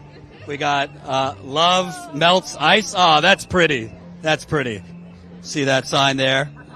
You should be proud of your kid there. Love Melts Ice. Children are out here. Older folks are out here. Everybody's out here. And I will say, I just want to be clear, because this is not the first protest against Trump. We've covered a lot of the protests across the country, including protests with veterans. We have met a lot of conservatives who are protesting too. So I don't want you to think it's just, NPR viewers here or, liberals. Across the country, there are, I wouldn't say, a huge amount, but there are conservatives who voted for Trump either in 2016, 2020, that have seen enough and have turned against this kind of fascism. There are independents who are not MAGA that voted for him because they said, whatever, I don't like him, but we need prices to be lower, that are against what he's doing. They didn't vote for him to send in the stormtroopers to Chicago and terrorize immigrants and U.S. citizens. They didn't vote for him to send in the National Guard to D.C. They're literally standing around holding their dicks.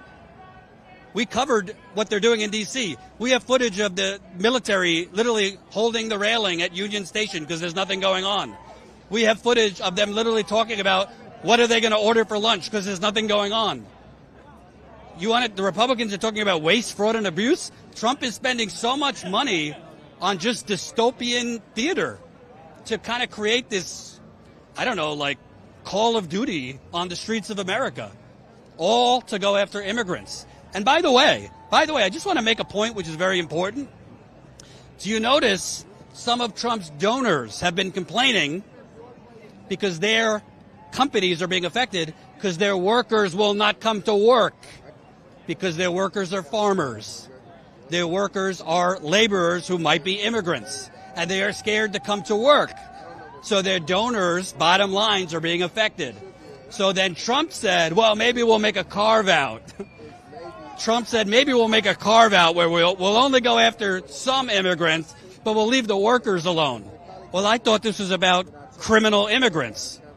I thought this was about the bad hombres, as he says it.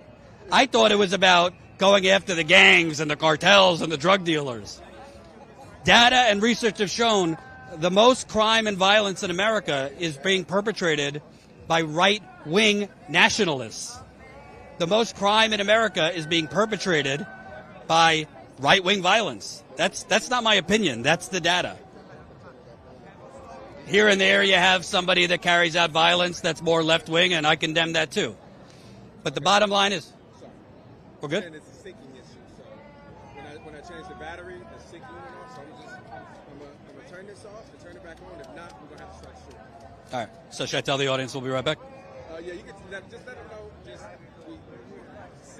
They watching it, so they should see the syncing issue. All right. We're working out whatever tech issue, so hang with us for a second. Hello. Colin just called me and told me it was a syncing issue. Okay. I'm just turned it off and turned it back on.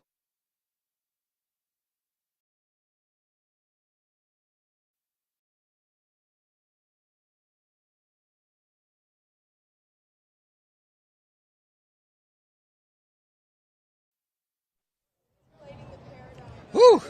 I'm sweating down here. Holy cow. We're good?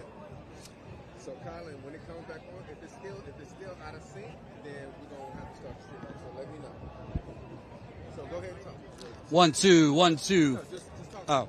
So, as know what's going on, and then... Yeah. So, as I was saying, if you're new to Status Coup, this is not our first rodeo. We have covered several big protests in D.C. against Trump beyond the No King's Day. We've covered a lot of veterans protests because the veterans have been very, very active under the second Trump administration. A lot of veterans are literally going around taking video of ICE and Border Patrol and National Guard as they wreak the terror. Okay, so let them know we're going to have to restart the stream because the battery was down there. Each battery got about 154 minutes, so we used up that first one. So now, because it's out of sync, you guys are not using a streaming like software. I'll tell them. So, hey, I said we're independent. I didn't say we're perfect. We're having a little technical issue. We're going to shut down and we're going to boot right back up. So just come right back to the channel in a couple minutes. We'll be back up live. So if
you want to be here with me.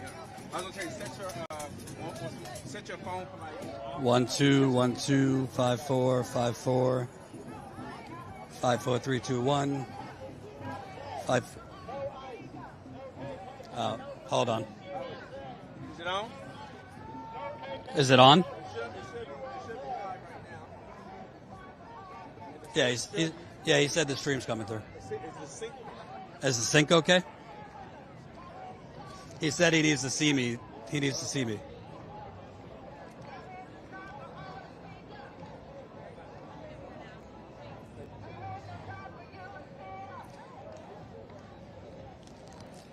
Can I give you this? Thanks. 1-2, 1-2. Damn, you're a tall guy.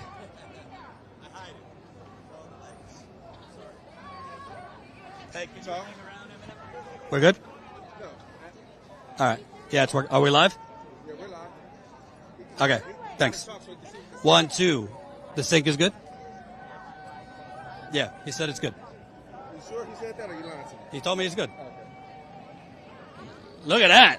We got Tyrant stole my funding, will work for cookies. You're an M&M, right? Now, oh, Cookie Monster. I'm sorry. I haven't slept in a while. Tell me, Cookie Monster, you're telling me Trump stole your funding, stole your livelihood? Took away all of the funding to things that used to be good educational, free educational resources, especially for under-resourced children, and stole it all and redistributed it to his billionaire friends. Took all my cookies. And can I ask you, it seems like he's giving also a lot of your cookies to Argentina right now, $40 billion bailout. He's giving massive tax cuts in the form of cookies to big tech and other companies, while gutting Medicaid, food programs, and youth programs. It seems like the distribution of cookies is not exactly fair in America right now. No, he's taking all the big cookies for everybody else, redistributing it to people that praise him and his rich friends, and he's leaving not even crumbs for the rest of us. I mean, the fact that, you know, Sesame Street is the type of place that gives you access to health care, but most people do not have that in this country. And so he's taking even the very morsels that people were having that barely let them make it by, and he's getting rid of it, and it is outsizedly affecting marginalized folks, racialized folks, disabled people, and he's taking away the small gains that they've been able to gain in the last bit, and it's not fair, and it's disgusting. And it should also be noted, it's affecting his own voters too. I mean, they're on Medicaid. They rely on a lot of these programs. I don't think they voted for that. Absolutely. And then additionally, the science fund cut funding to universities. That's where we get cancer research. That's where we get all of these things that make scientific advances that help absolutely everybody.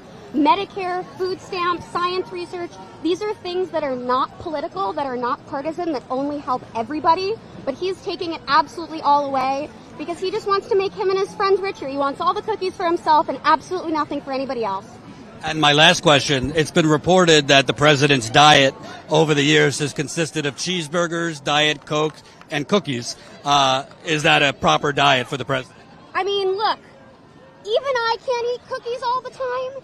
Even I eat vegetables and many other things in order to have a balanced diet to make sure that I take care of myself and I'm here for many generations of future children.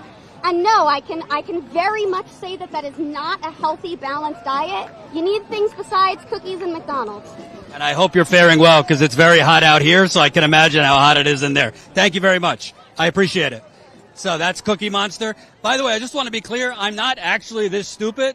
I know I've gotten animals wrong today and flags. I haven't been sleeping. It's a long story. My 5-month-old isn't eating enough and sleeping enough. Anyway, all right, so we're still going strong here. The march continues. No kings, no raids. You okay? I love you. Oh, I love you. Status Coup. Give it a hug. Give it a hug. What's your name? Deirdre. Tell me why you love Status Coup while you're out. The Status Coup is always around everywhere in Detroit, in D.C., here, all the time. And you're a New Yorker. I am. I'm from Long Island originally. All right, there you go. South Brooklyn. Love you guys. Are you John? Okay, Ty. Let me tell you, Ty was the OG. He was with us from the beginning. I started when Status Coup started. I was the cameraman. And Hi, thank you for all you do, Jordan. Thank you. Thanks for the kind words. And wait, real quick, a shout out to the people should support us for $5 a month. Is that Absolutely support you all the time because you're always on it. You are always on it. I watch you all the time, 24/7 practically. I'm addicted to YouTube, obviously. that's going in the next promo video. Thank you. Thank you very much. Yes. Oh, and congratulations on your baby. Oh, thank you. And I will say, if you came late, I will do this one more time if she's watching. On this No King's Day, shout out to my queen. It is my 5-year wedding anniversary today, and I'm out here covering this. So thank you. 5 years with my wife. She's wonderful. She supports Status Coup, and it's been an adventure. I'll say that. But she's wonderful. I love you or not. So, all right. Oh, another one here. We got No Kings. Yes, Queens. The animals are out. All right. Let's keep going. Oh, nice agent. Can I ask you, tell me about your outfit? And I'm Jordan with Status Coup. We're on YouTube. Progressive. It's Progressive? Yep. Oh, okay. Hi, how are you? About your outfit and why we need more nice agents rather than ICE agents. I was inspired by the Portland Frogs, and I love the way they disrupt the narrative that we are a dangerous group. We are out joyfully protecting democracy and the Constitution, and we want to show that we're not violent, but full of love. Thank you very much. I appreciate it. Bye-bye. Damn. You got to give it up. It is hot out here, and they're in those costumes. Holy cow. All right. And by the way, come on over here. Hi. What's your name? Amelia. Hey, Amelia. Yeah, I hear you're a supporter. Oh, Channel 5, yeah. Tell me about what brought you out here today, what you know about Status Coup, and what should people know about why it's so important to be out here. Well, Status Coup is always where the news is happening. They're going to talk to you and show you things that are happening in your communities that you're not going to see in mainstream media, okay? So, I am here because democracy is in peril. Clearly, we have a president who does not give a single flying you-know-what about... Fuck. He doesn't give a single flying fuck about... The beauty of the internet. That's right. And so, I mean, honestly, I'm here because this is part cathartic, spiritual, and therapeutic experience. It's also a way for us to get the message out that people care about each other. Empathy is not dead. It's not a weakness. And we're here to love, honestly. In democracy, we need it. We got to try harder, I guess. I want to point that out because I think there's so much information and video coming at people 24/7 that you become numb and everybody's kind of just like technology is killing us. Some of this video out there is horrifying. We saw a video the other day of a newborn was caught up in the tear gas that ICE was unleashing on people. You have ICE agents literally like almost like they're Call of Duty or like stormtroopers. They're getting off on terrorizing these people. The Border Patrol chief, a lot of these people, like, I don't even know if they're trained. I don't know if they've been vetted. I don't even know if they have criminal records. It seems like, what did Trump say? They're not bringing their best. It seems like it's not just that there's no empathy. It's like they're getting off on the inhumanity of it all. Do you kind of sense that?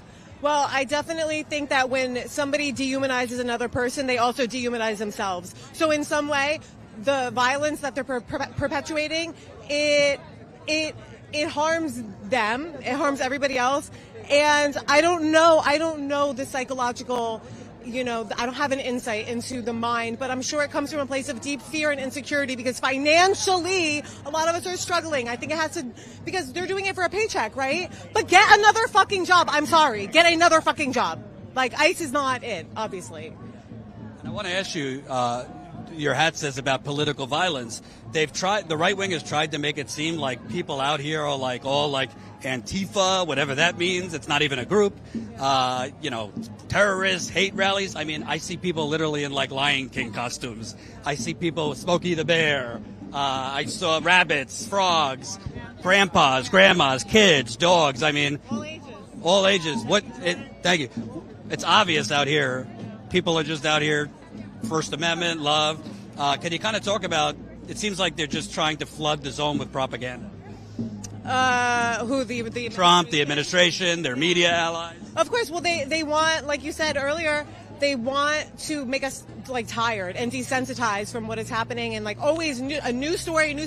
We need this story to be told for like the next week. Like it can't just be a 12-hour, 24-hour news cycle. Like this is how people feel every fucking day, but they don't always have the time because they have bills to pay. They can't be out on the street. It's very easy for the administration to be like, oh yeah, you know, like they're out here because they're paid. Number one, no. And number two, we're here because we care and we love this city. We love the country, I think, even though it's a hard place to be. I want to be clear. I'm not paying her to be so pro status quo, but I want to ask you another question because it really makes me sick. I mean, he and I have been to Flint many times together. We've been so many places, and we're literally the only media there. And it's not because we're so special. It's because we care. I can't tell you, like, why don't we hear these voices? Like the people we're interviewing, I never see them on CNN. I never see them in MSNBC. I don't see them quoted in the New York Times. You hear a lot, you know, you have all these rich white people, pundits on TV. The media, I think, is part of the problem. I'm not saying they're fake news, but like, you don't really have media out here in the streets. They maybe get some footage for 5 minutes and go back to the newsroom, but do you think media is doing enough, a good enough job of showing the stakes? Well, when they're owned and there are vested financial interests, they have the only thing that matters is the bottom line, and it doesn't have to do with truth or the news. It has to do with making money. And so I think, like, I don't know if the media apparatus can be adjusted. You know, like I don't know if that's possible, but we need as many independent voices as possible, and that's why what you guys do is so fucking important. What's your name? Amelia. Thank you so much. I appreciate it. God bless, man. And I'm not religious, but if there is a God, God bless, baby. And I am definitely putting all that in our next promo video. Thank you. She's wonderful. By the way, I'm just saying there's a lot of love out here for Status Coup. A lot of love. And I will also say there's a lot of people that might not know about Status Coup that I notice them kind of looking when I'm talking and being like, who's this truth teller out here? Again, not because I'm anything special, I'm not, but because they don't hear what I'm saying represented in the corporate media. I mean, what I'm saying is not anything revolutionary. I'm literally just reading economic data off of my phone that you never hear on CNN, MSNBC, Fox News, the New York Times, the Washington Post, etc. I'm literally telling you that both parties are corrupt. I'm telling you that. That's not super profitable to do, because on YouTube, on these platforms, how you make money is picking a team. You either go MAGA and you be a right-wing you either be MAGA and be a right-wing propagandist, you make a lot of money that way, or you put on the blue hat and you do 25,000 videos about Trump. But I'm here to tell you that the real sickness in the country is bigger than Trump. I'm sorry. The real sickness in the country is bigger than Trump. Well, if you walk to the side, I can go like this. The real sickness in the country is bigger than Trump. The real sickness in the country is we don't have a government anymore. We have a multi-trillion-dollar corporate conglomerate pretending to be a government. Our government has been sold to corporations. And that's not just Trump. That's even under Democrats. Are the Democrats as bad as the Republicans in this moment? No, of course not. The Democrats are not literally sending troops into American cities. The Democrats are not giving bailouts to Argentina. The Democrats are not, creating crypto scams in the White House. But how do you think people like Trump get elected when the economic conditions in the country are so bad for so long, and the income, the pie is being gobbled up by so few? People get desperate. People get angry. People get ignorant. And they also become susceptible to blaming the other, whether it's Mexicans or Muslims or, you name it. That's what's going on. All right. So we got, My bad. they're trying to push protesters and media up a little bit, so let's keep going. This side is good. You got Kash Patel, Pam Bondi, J.D. Vance, Stephen Miller, the whole... Really good sign earlier. It was Trump being played with like a puppet by, what's the guy with the bald head there? Who? That work in his administration. Stephen Miller? Yeah. Oh, yeah. And like two other people. Yeah. So Ty was saying he saw a sign with Stephen Miller basically as the puppet master pulling Trump strings. And a lot of people think that. Mar-a-Lago crew with the golden phalluses. No, I didn't. Where's that? Yeah, I think they're gone. They were in the middle of the Times Square area, but they had singing songs and great stuff, just letting us know. So he was saying that there was a big crew back there, the Mar-a-Lago crew with golden phalluses. Unfortunately, we missed that, but that's okay. And you can see people even on the side of the street here.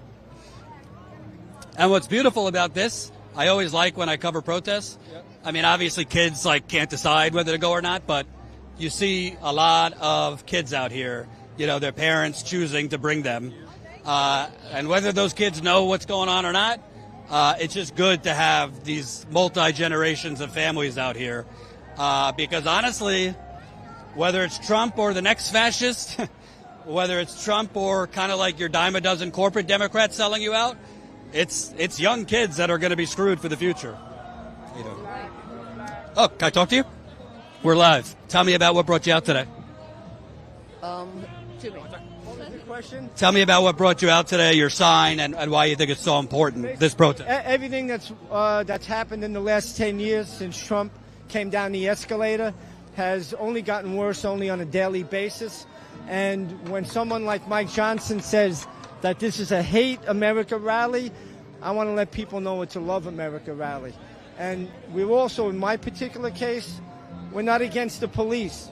We're against ICE and abuse of federal so-called law enforcement, but not against actual law enforcement. I want to ask you about that. We've been on the ground in Chicago the last few weeks covering this terror.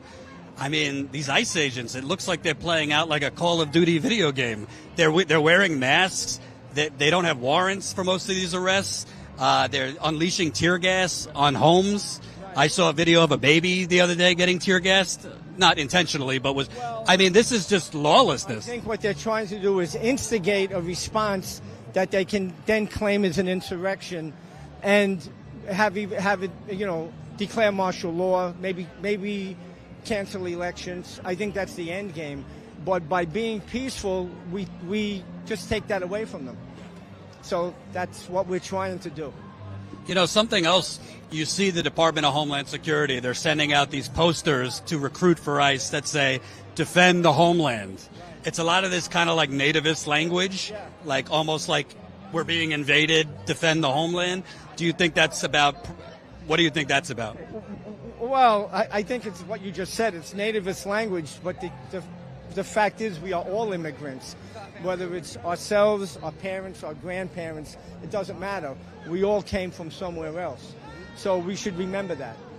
And I also want to ask, before I let you go, sure seems to me, the president seems to want to distract from, seems like there's some connections between him, some folks he knows with the Epstein list. Seems like he wants to distract from the fact that grocery prices are still very high.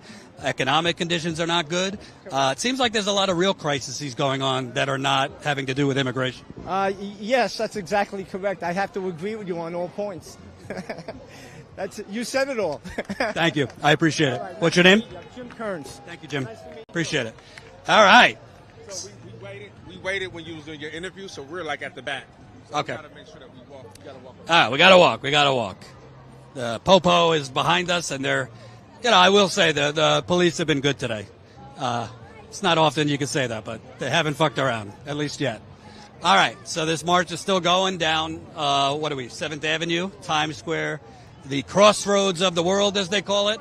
I see a sign that says, end the Gilded Age now. I see another Epstein sign. There's a lot of Epstein signs out here, I'll tell you. Who's this? All right. Yes! Get out of the White House as soon as you can, my dear, because this is a takedown. Takedown! It is a takedown! Yes! All right, takedown. You also have Veterans Against Trump.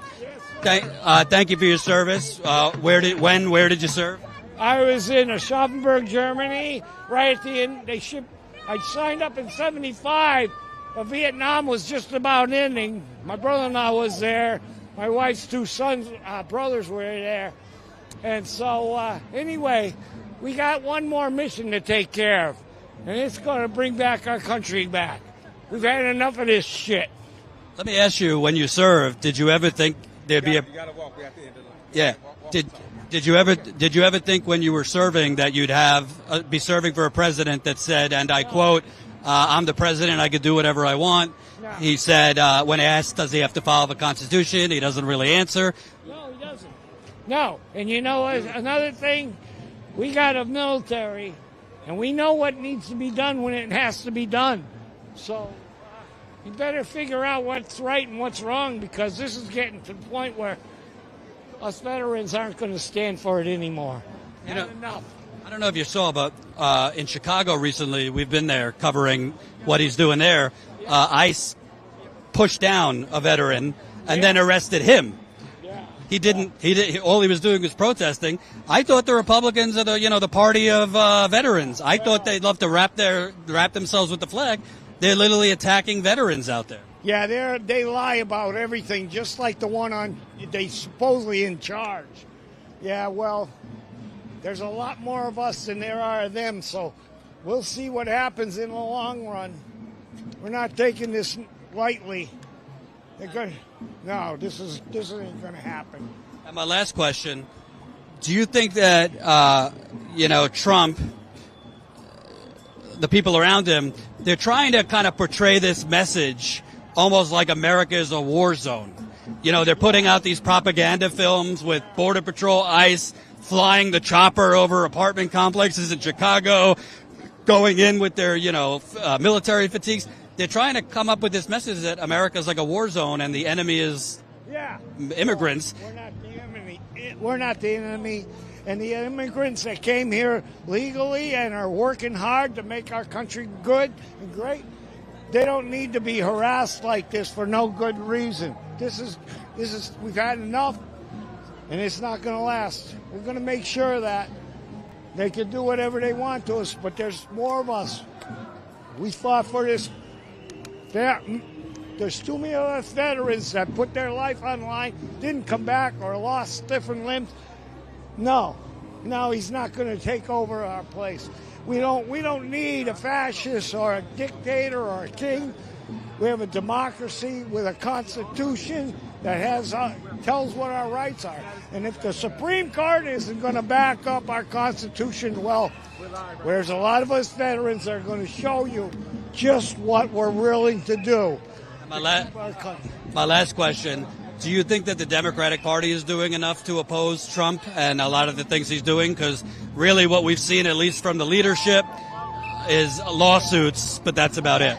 Yeah, they're trying. They just don't have their stuff together as good as it should be. But that's okay. We're going to get stronger and stronger. As you can see in these rallies, we're getting bigger and bigger. And we don't need a liar, fascist liar up there. And if they don't like me, well, you know what? They can put their time in and put their life on the line like I did. So many of my friends and colleagues, people that are no longer here. No, this ain't over till we say it's over. And I'm talking about all the veterans. Those generals and commanders, and they know what's going on. And anybody that saw that bullshit rally where he summoned all those generals in, yeah, you look on the face of the generals. They're not playing bullshit with this guy. And the time comes, if it win it, hopefully it won't calm down the violence. If it does, well, it won't be nice. And we're hoping not to happen, but you know what? I'm here at the rally, nonviolence, but we know how to fight, and we'll do what we got to. What's your name? My name is Brad. Thank you, Brad. I appreciate it. Thank you for your service. Appreciate it. Thank you for hearing me. I watch you all the time. Hey, Ty, look at this guy over here. You said democracy. Oh, did you put that together yourself? Holy cow. That is nice. Let's see that. We the people. Tell me about... No kings on this. So tell me, you said you watch us all the time. Tell me about the flag, the outfit, everything. What made you so passionate to be here today? welcome me a little bit. I'm just, I don't know what to say. It's a hard question. God, we have to protect our freedoms. We've got to stand up and protect our freedoms. And this is what democracy looks like, you know. So you know what stands out to me is they've tried to paint this as like a hate rally, and these are all a bunch of radical left lunatics. I mean, I see more animal signs out here than hate. I see grandmas, grandpas, young kids, dogs, just beautiful. You know, put aside politics, just people connecting with each other. Can you kind of talk about they've tried to paint this as something that it's clearly not? Well, I don't know what to say. I'm lost for words because this is basically what democracy looks like. You know, I mean, we got to stand up and protect our freedoms. That's just about it. I mean, I don't know what else to say. What's your name? Jonathan. Thanks, Jonathan. And you know, I watch you all the time, and I think I really admire your work because you're right down in there in the trenches with us. Thank you. I really admire that, and you do report on the. You know, you report on what's really going on here, and I admire your podcast. So thank you and good luck. Thank you very much. I hope I didn't say anything that was too weird. Hey, we're good. We're good. This isn't six. I'm a little lost for words because it's such an emotional thing. You know, it's like, what do you say? Here we are. You know. I think that says it all, right? Yeah. Thank you very much.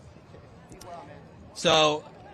Just so you know, kind of the behind the scenes here, it's incredibly hard to do interviews walking backwards because we're in the back, so we're literally where the police has us pushing forward. Excuse me, we started out in the front, damn it. We started in the front. But we stopped to stand with the people, so we ended up in the back because we weren't going quick enough.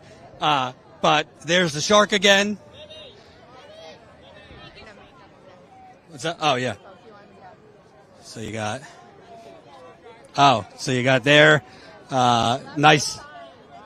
No king since 1776. Donald Trump and his ugly, tushy government of the people, by, for the people. Beautiful, beautiful. Can I ask you about your sign? No? Okay.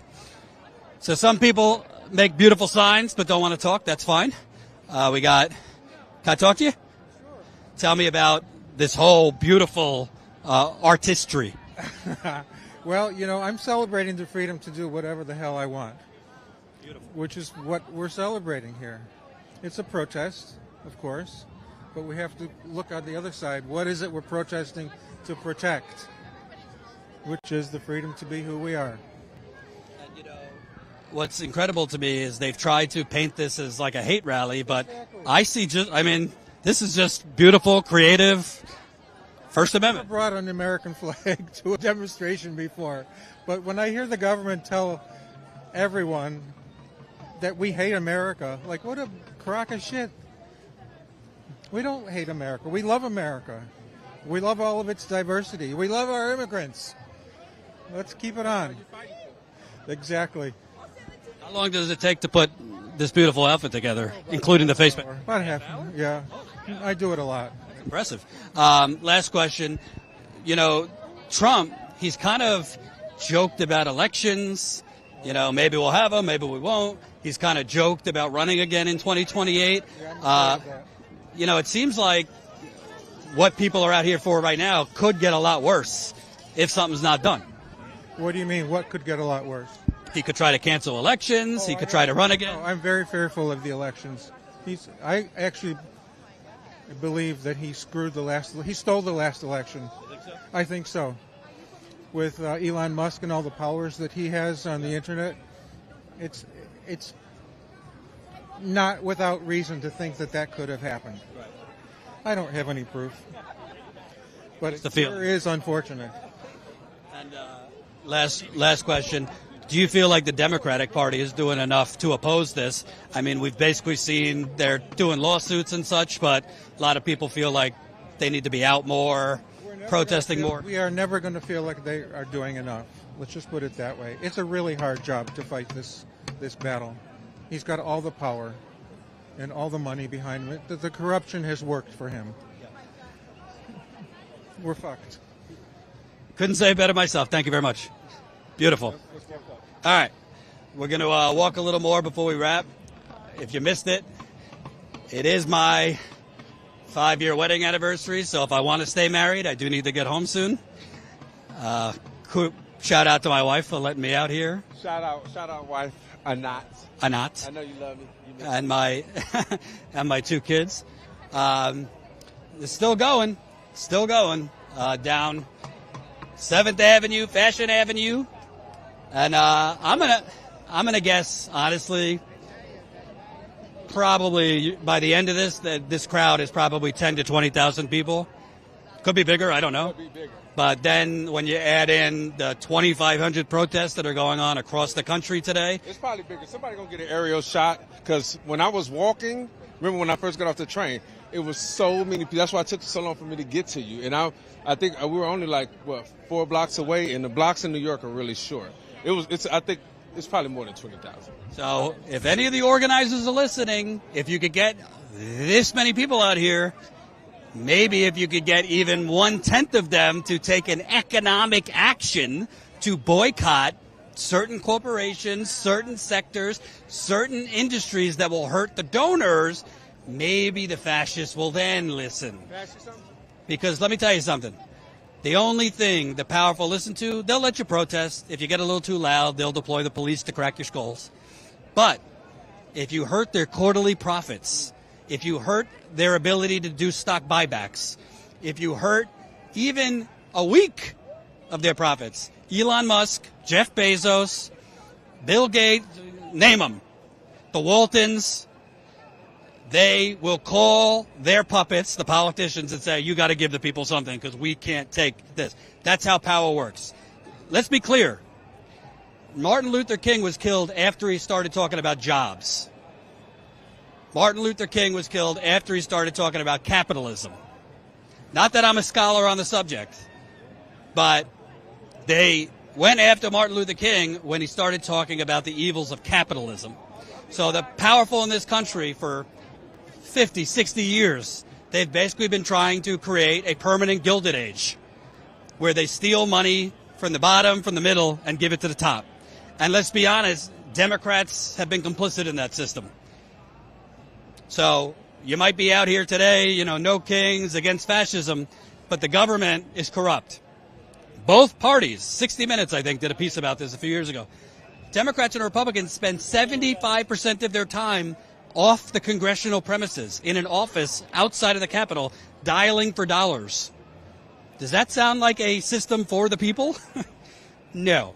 Did you want to say something before? I was wondering, because a few times today you talked about touching their pockets. I think that's a great way of approaching to get what you want done. Where did that come from? Where did anyone inspire that? Well, people have been calling for a general strike in this country for a decade at least. No, but I'm talking about like to get them in the pockets, like that specifically. I've heard you say a few times today, and I know a while ago it happened in Chicago where they did that on Black Friday. Like, where did that come from? Because I hear you saying it a lot today, and I haven't heard you say it before. Yeah. So an example for those of you that are new here, I covered the Standing Rock protest about a decade ago. That was the protest in Standing Rock Sioux Tribe against that oil pipeline, the Dakota Access Pipeline. And that was a huge protest. You had at one point 15,000 people out there in the middle of nowhere, North Dakota. No offense, North Dakota. But the protest, unfortunately the pipeline went through. But you know what ended up working? There was a divestment campaign against the banks. There was a big financial divestment campaign of activists, organizers, to put pressure on the banks to pull their money out of the pipelines, because most of these pipelines are funded by Wall Street, by big banks, etc. And they did protests outside at the banks. They chained themselves to the doors of the banks. They did campaigns to get customers to cancel their credit cards, etc. And they actually hurt some of these banks, small banks, medium-sized, even bigger banks. And you had some of these banks basically taking their money out of the pipelines. And that's the first time. And that was just a small amount of organizing. That was just a small amount of activists. So it has worked in American history. I'll give you another example. if you follow NFL or sports, Dan Snyder, the former owner of the Washington football team, it used to be called the Redskins, which was very derogatory and offensive to Native Americans. Dan Snyder said, "I will never change the name. Never change the name." Well, Native American tribes, activists started doing economic boycotts towards the sponsors of the stadium. So they started organizing boycotts, economic strikes against the companies that sponsored that football team. Well, what do you know? Dan Snyder changed the name of the football team. So the bottom line is, most of these corporate CEOs, their only ideology is green. Maybe some of them are pro-choice, maybe some of them are pro-immigrant, but at the end of the day, they'll sell out in a second as long as they're making money. So I have seen on a smaller scale in America when organizers and activists form divestment campaigns. Try to, for example, we've seen people are going to do an Amazon strike on the first day of the month. God bless you, but one day ain't going to cut it. And it's not just Amazon. It's a lot of different companies, corporations, sectors. So that's why I bring up the economic component. Because we have seen in this country, there is the ability to mass mobilize. We saw after the horrific murder of George Floyd. We saw after the horrific murder of George Floyd, you had millions of people on the streets across this country, in some cities for months. Imagine if even 5% of those people started boycotting Amazon or canceled their cards with Bank of America. Or you see where I'm going with this? That's when the powers that be listen. So I'm not saying protest is for nothing. I'm not saying today is for nothing. It's good to get out here, make your voices heard. People need to feel connected to each other, feel like there's something worth believing in. All that is great. What I am saying is, to really change something, you gotta carry a big stick. And the stick is your labor and your wallet. And you will say, "Jordan, great, but how do you do it?" I didn't say I have all the answers. It's not easy. I'm not saying there's going to be a general strike tomorrow, and it's easier said than done, because there's a lot of people out there that, that are living paycheck to paycheck, can't take the risk of, not handing in their rent or not paying their taxes. Oh, the devil was back. This is the wonderful. And you said you ran for city council, right? I ran for city council in 2021, and it was probably one of the most unique experiences I think I ever had. But it's the number one thing that an ordinary person can do to, I think, influence change, even in the local political arena. So it was good. It was good. I pushed those incumbents. You said something when I interviewed, but you kind of said that, something about that you didn't realize kind of the corruption until you ran. Oh, yeah. I'll tell you one thing. I was a very small candidate. I was fortunate to raise probably $93,000 with just really super small grassroots donations. But you know what? If you push the incumbents and you really say what needs to be said, they kind of come after you. That's what I thought was the most fascinating thing. Is really, am I a threat? Look at me, please. Am I a threat? But they really, they don't want you to gain any speed. So you actually are a bit of a threat. But I think, you have your platform, you have your issues that you push. So I think it was good. I don't know if I'd do it again, though. Boy, it was a lot of work. So much work. But it's necessary. I think it's necessary for ordinary people to run for public office. So. Speaking of that, we've got the New York City mayor's campaign coming up. Yes. The powers that be are calling Zoran Mamdani a communist, or this or that, all because he's offering some things that a lot of other countries have. Well, the good thing about Zoran is he actually is talking about affordability. And I know Sliwa sort of talks about it, but Cuomo doesn't talk about it at all. So, again, voters are really looking for a choice, so, yeah. But, yeah. Thanks again. I appreciate it. All right, we're going to stop for a second so I don't kill myself. It's tying up his shoe. Right now, we're passing 7th and 33rd.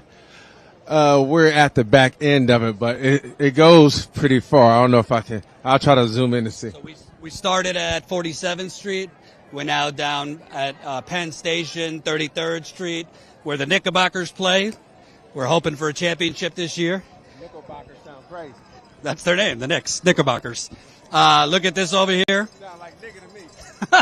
I did not say that. Don't spread rumors.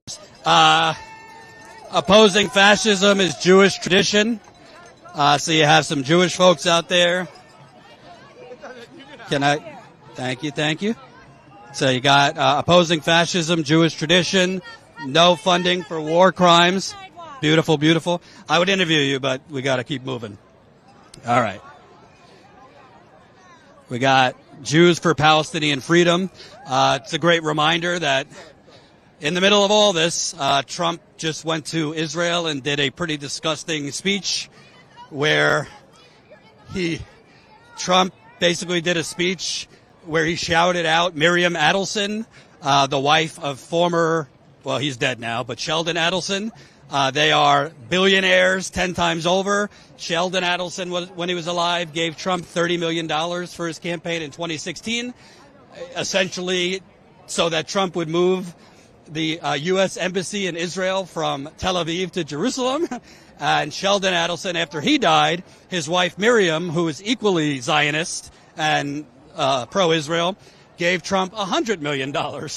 And basically what she wanted for that $100 million is for Israel to basically annex, take over the West Bank, and, in my opinion, slaughter and commit genocide in Gaza. So Trump, while he was in Israel recently after the announcement of the ceasefire, which, frankly, Israel has already violated several times, Trump joked and shouted out Miriam Adelson in the crowd, essentially saying, yes, most of what I've done here is because you gave me $100 million. So he's kind of open about the corruption. It's not really hidden. He brags about it. I digress. All right. We're going to wrap soon because it's dying down a bit. I got to get home, but we'll show a few more signs. I got to tell you, as somebody who I've been across the country, we're across the country as an independent outlet. We go cover protests, we cover worker strikes, we cover union organizing, we cover environmental contamination, we cover corporate sacrifice zones where communities are being poisoned because of corporations, recklessly switching people's water, recklessly detonating rail cars, carrying chemicals. We cover a lot of things. I will say today, it kind of gives you hope. I mean, I'm a journalist, but I'm a human before that. It gives you hopes. So often we're all kind of just like numb. We're on our phones. We're not talking to anyone. We're not looking at anyone. We're kind of just lost in technology and our own shit. And it just gives you hope when you see so many people out here. Forget politics for a second. It's just really nice and optimistic to see so many people out here just trying to connect, just trying to express themselves, trying to stand for something. I think, not to get profound or too deep, but I think with the advent of social media, we've kind of become a little bit more antisocial, if you ask me. I have 2 kids, but the last time I was at a bar, everyone was on their phones, looking down. So it's just really nice that people are coming out. We interviewed a generation of family where you had the grandma, the mother, the father, the kid. You're seeing people out here with face paint, in animal costumes. It's just nice. Whatever you think politically, some of you, might be raging progressive. Some of you might be more moderate. Some of you, we have people that watch that are more conservative. Wherever you stand, I think we need more of this. I think we need more people coming out, expressing themselves. Because if you look throughout history, how fascism expands, how dictatorships thrive, is when you basically silence the masses, when you cripple people into fear, when you literally make people afraid to leave their homes, which is currently happening. So it's good to see people out here in New York City, and we should say it's an important election going on in New York City right now, because I'm not saying Zoran Mamdani is going to heal the world, but what I am saying, it would be a nice thing for a change if we can get a non-corporate robot in office, because Andrew Cuomo is a corporate robot, if you ask me. All right, Ty, I'm gonna wrap up. Go ahead, wrap up. Come here. All right, One more time, thank you for watching. I think we've been live for like 2 hours. This is the New York City No Kings rally. Again, we're also going to have coverage from Omaha, Nebraska. You might wonder, why the fuck are you in Omaha, Nebraska? Why the fuck not is the question. We wanted to kind of show a tale of two cities, a tale of two coasts. New York City, a big city, and a smaller area like in the heartland. So our reporter JT Siskowski will be there.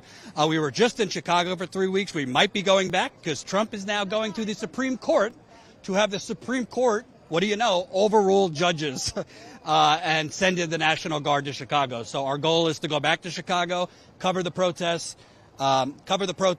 cover, frankly, sadly, the violence that is being perpetrated against protesters. And we're going to go wherever else we can. And to be clear, if you're new to Status Coup, we're not a one-trick pony. We're not it's just good that they're doing that, so nobody will come and run them over. We're not just a channel that covers Trump.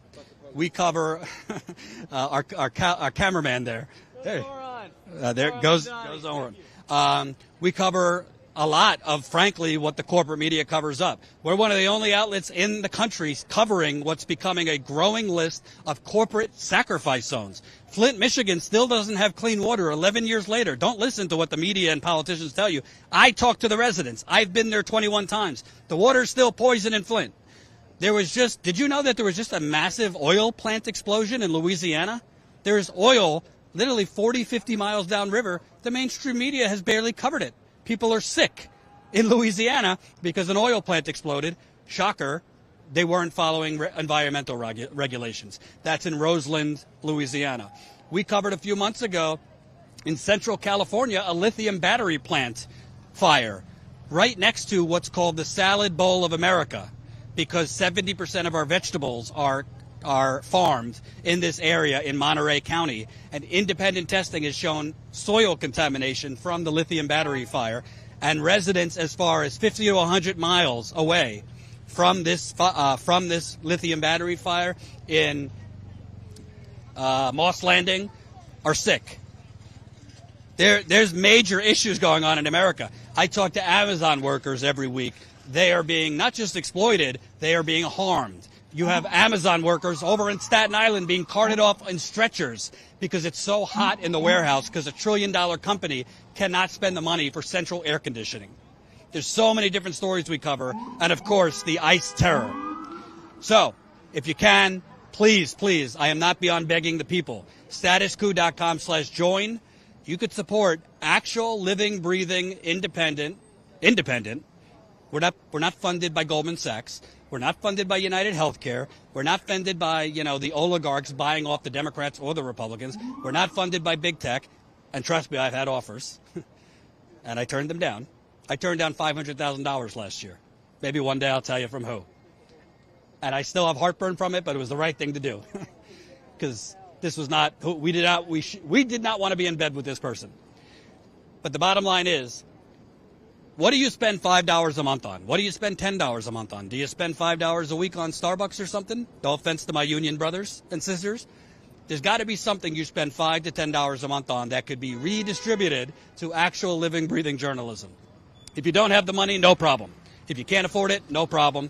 But if you do have $5 to $10 a month, StatusCoup.com/join, become a member. You get perks, including our monthly members call with our members. We do behind-the-scenes content for members, and you get discounts on our merchandise.